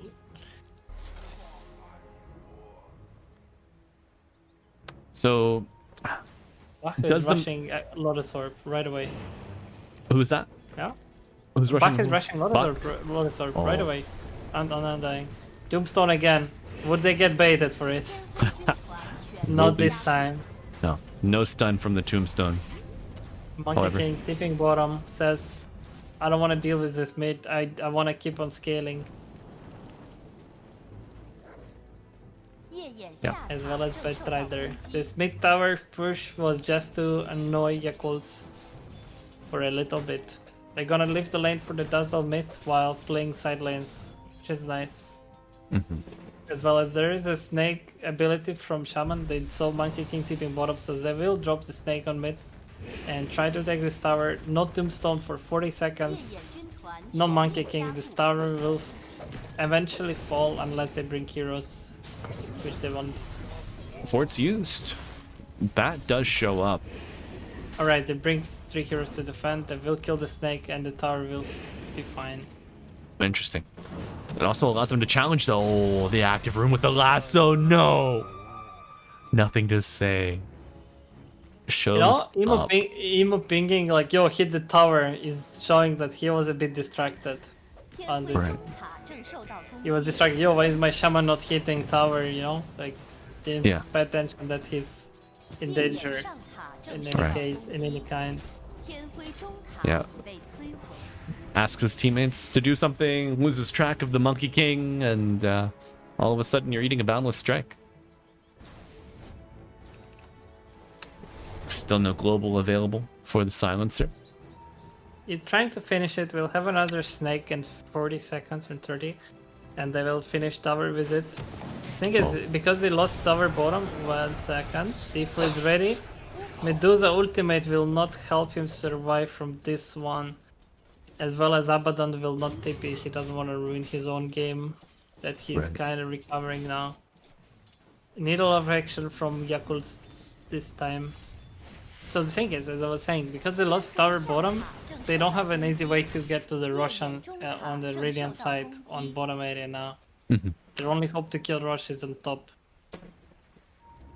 So now with the global, they will try to gank his TA. It's been minute 天 13 灰下 gank. 塔正受到攻击。 Remember to pay attention on this one. Right. The smokes from 11 to The classic- 13. Yeah, the classic smoke to this exact area on both sides. Shiro has been not doing his homework, has not been studying it, and we're gonna be paying off for it. No, you're supposed to go be near your strongest hero on the map. 夜眼上塔正受到攻击， I have to put that one in his notebook, but also Fly perhaps could benefit from studying out of the notebook of Shiro. Carries on both sides, getting found out, though Fly able to survive a little longer in the Wukong's command, forced to flee north. Will be fine for now. 夜眼 However, they 上 will 塔 forfeit 正受到 access to the 攻击 Wisdom Rune. Why? Stealing the Radiance. And they put serpent ward. It's true. Yeah. Oh Not no. gonna secure tower visit. Abaddon has an ulti to scale. There is no stuns left on the Tidebound, so he will 正受 TP 到 out. 攻击， And he is already halfway through to the Radiance. He only needs 1.9k more gold, Right. 天灰 which 上塔 will 被 be 摧 like 毁 minute 18. It's getting there. 天灰军团 Dazzle did Tidebound have finishing blinks. Shaman has a blink now. Oh, it's big. that's That is quite big as well. Boboka finding that farm.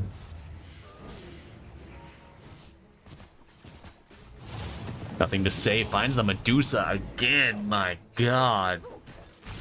And you see this Medusa Manta style delays is very big. They've been playing a lot on the bottom area. Also on Abaddon with no ultimate. They will try to finish him off and they have their spells ready to do that. Yeah. Yeah. No borrowed time available. Oh, look at this. Oh, the blink hacks Polka leading the coming charge. into play, but a Boundless Strike on a 2 with a global to follow. Gonna make short work of the jumpers. Shiro does fall. You give up the Ember as well. And now Ollie, not able to find his way out of this one. Trading blows. Why sticking around to help? Nothing to say. Out with the Serpent Ward. Nice reaction from Tidebound. And the global wasn't. I feel like global wasn't in time maybe. When they Right. attacked, they did not expect Monkey King to be that close. But he did use it before the grave, which is already good. Otherwise, they would survive and it would be a big disaster.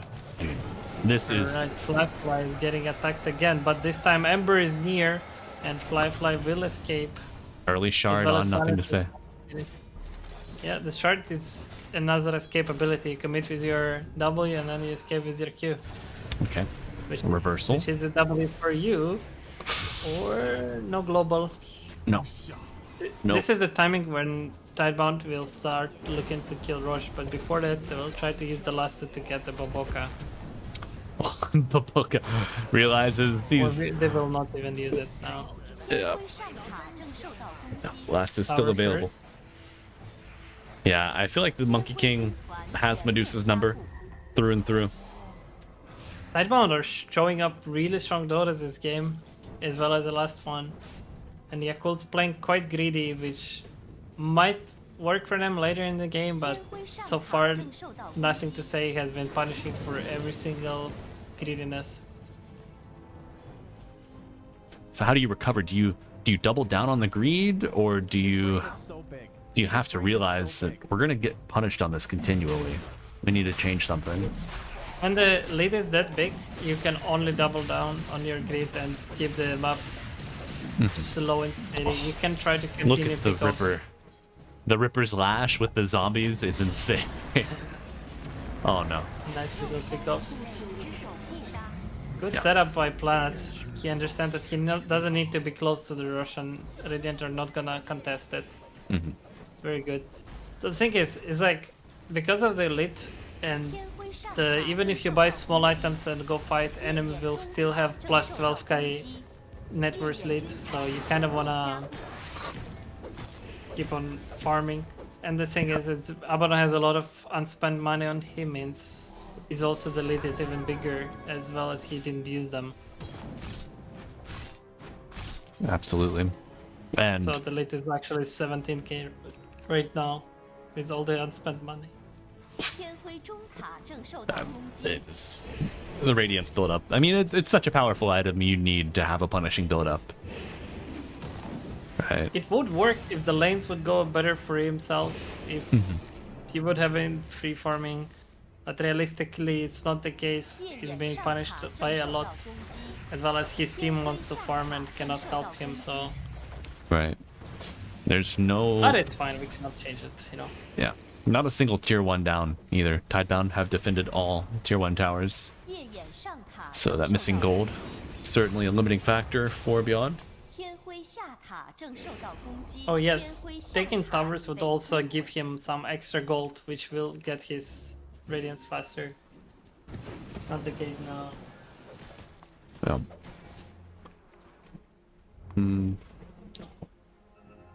Bat Rider with the Blink Solar Crest already.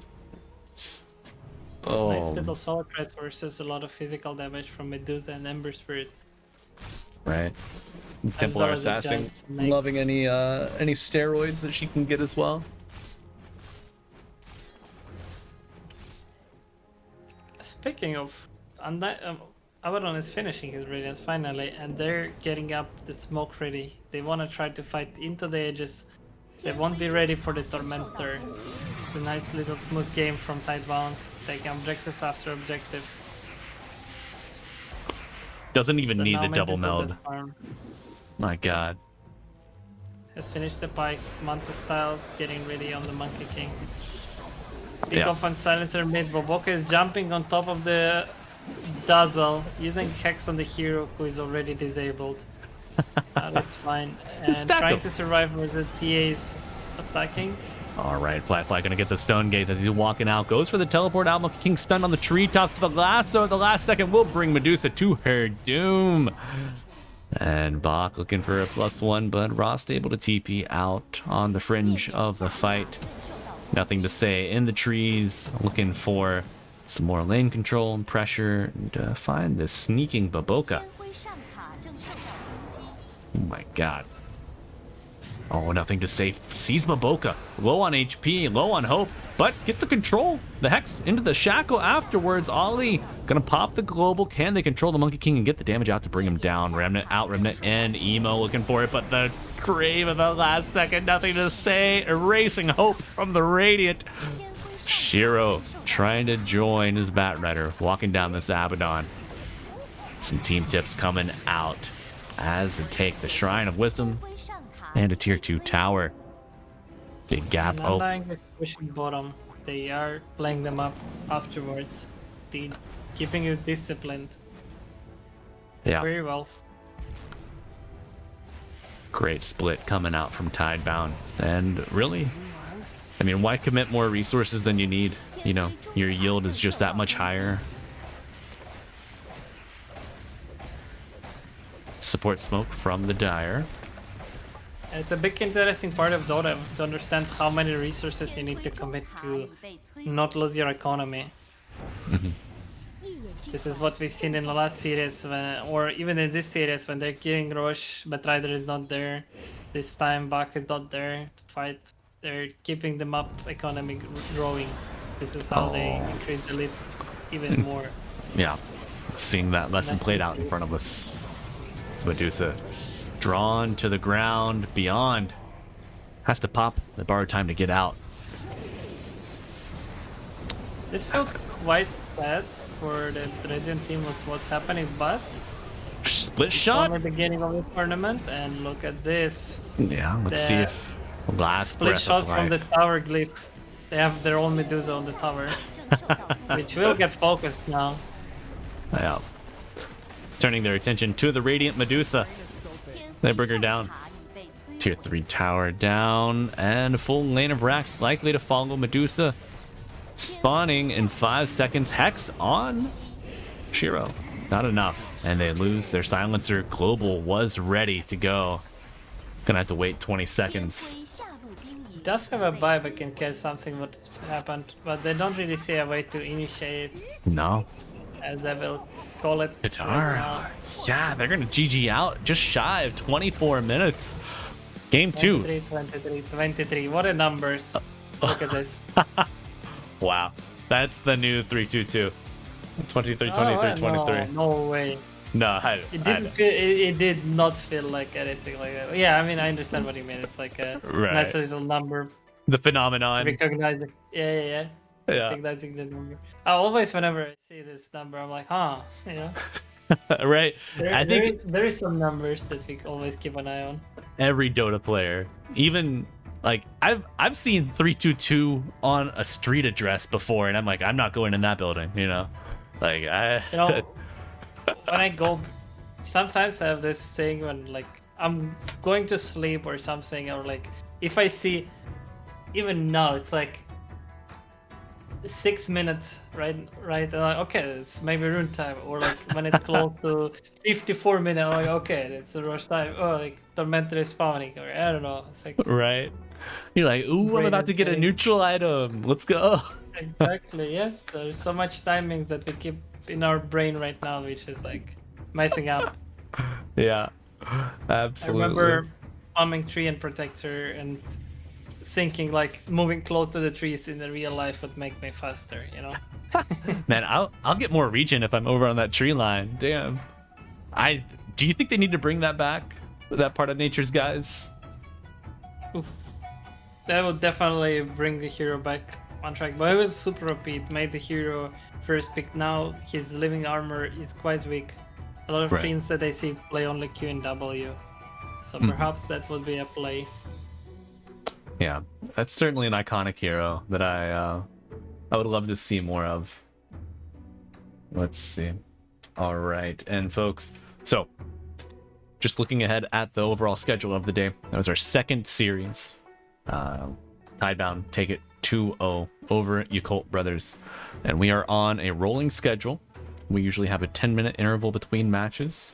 Our third and final series of the day here on the Group B stream will be Team Yandex versus Betboom team.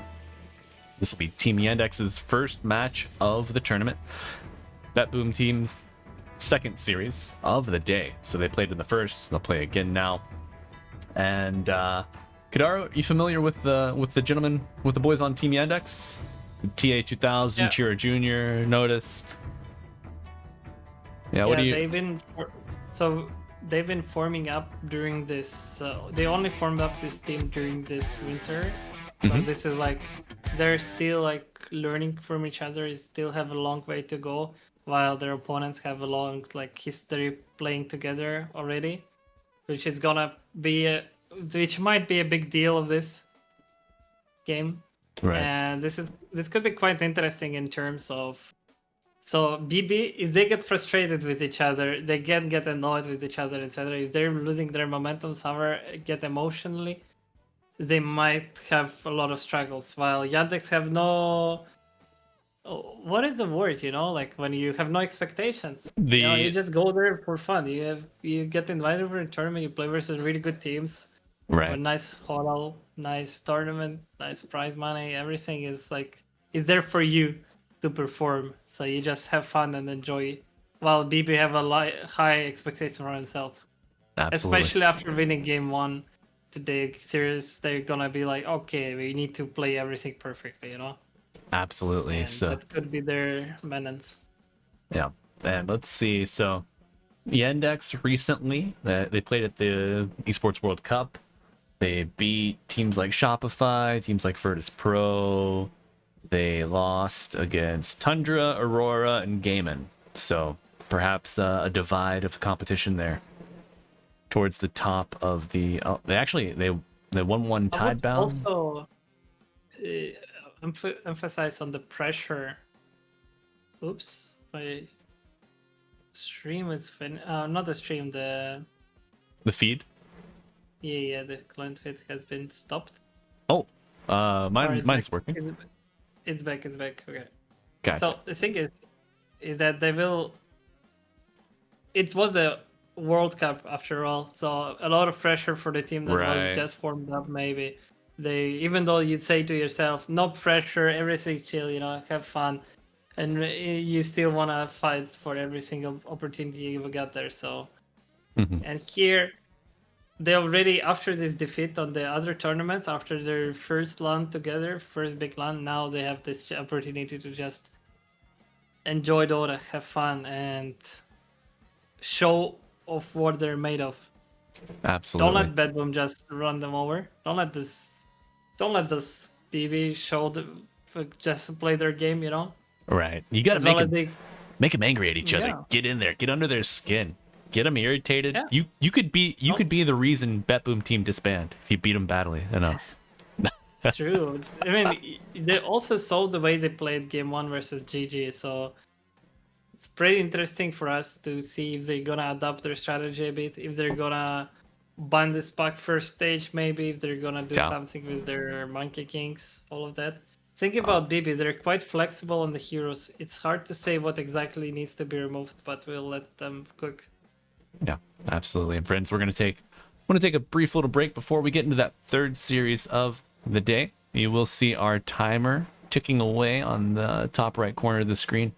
I'm gonna throw it to a break screen, and we'll see you here in a few minutes for the third series of the day, Betboom team versus Yandex. See you soon.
Alrighty, folks, welcome back. We've got our third series of the day. Yandex on the left versus Team Betboom, or Betboom team, rather, on the right. And as Kidaro was so kind to inform me, on Betboom team, we have a bit of a birthday buff for one of the birthday boys, Miero, the offlaner, the position 3.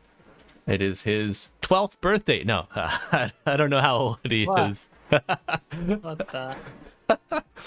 22. 22. Born in 2003. Okay. I was gonna say it's not Satanic's birthday. He's not 12. But no.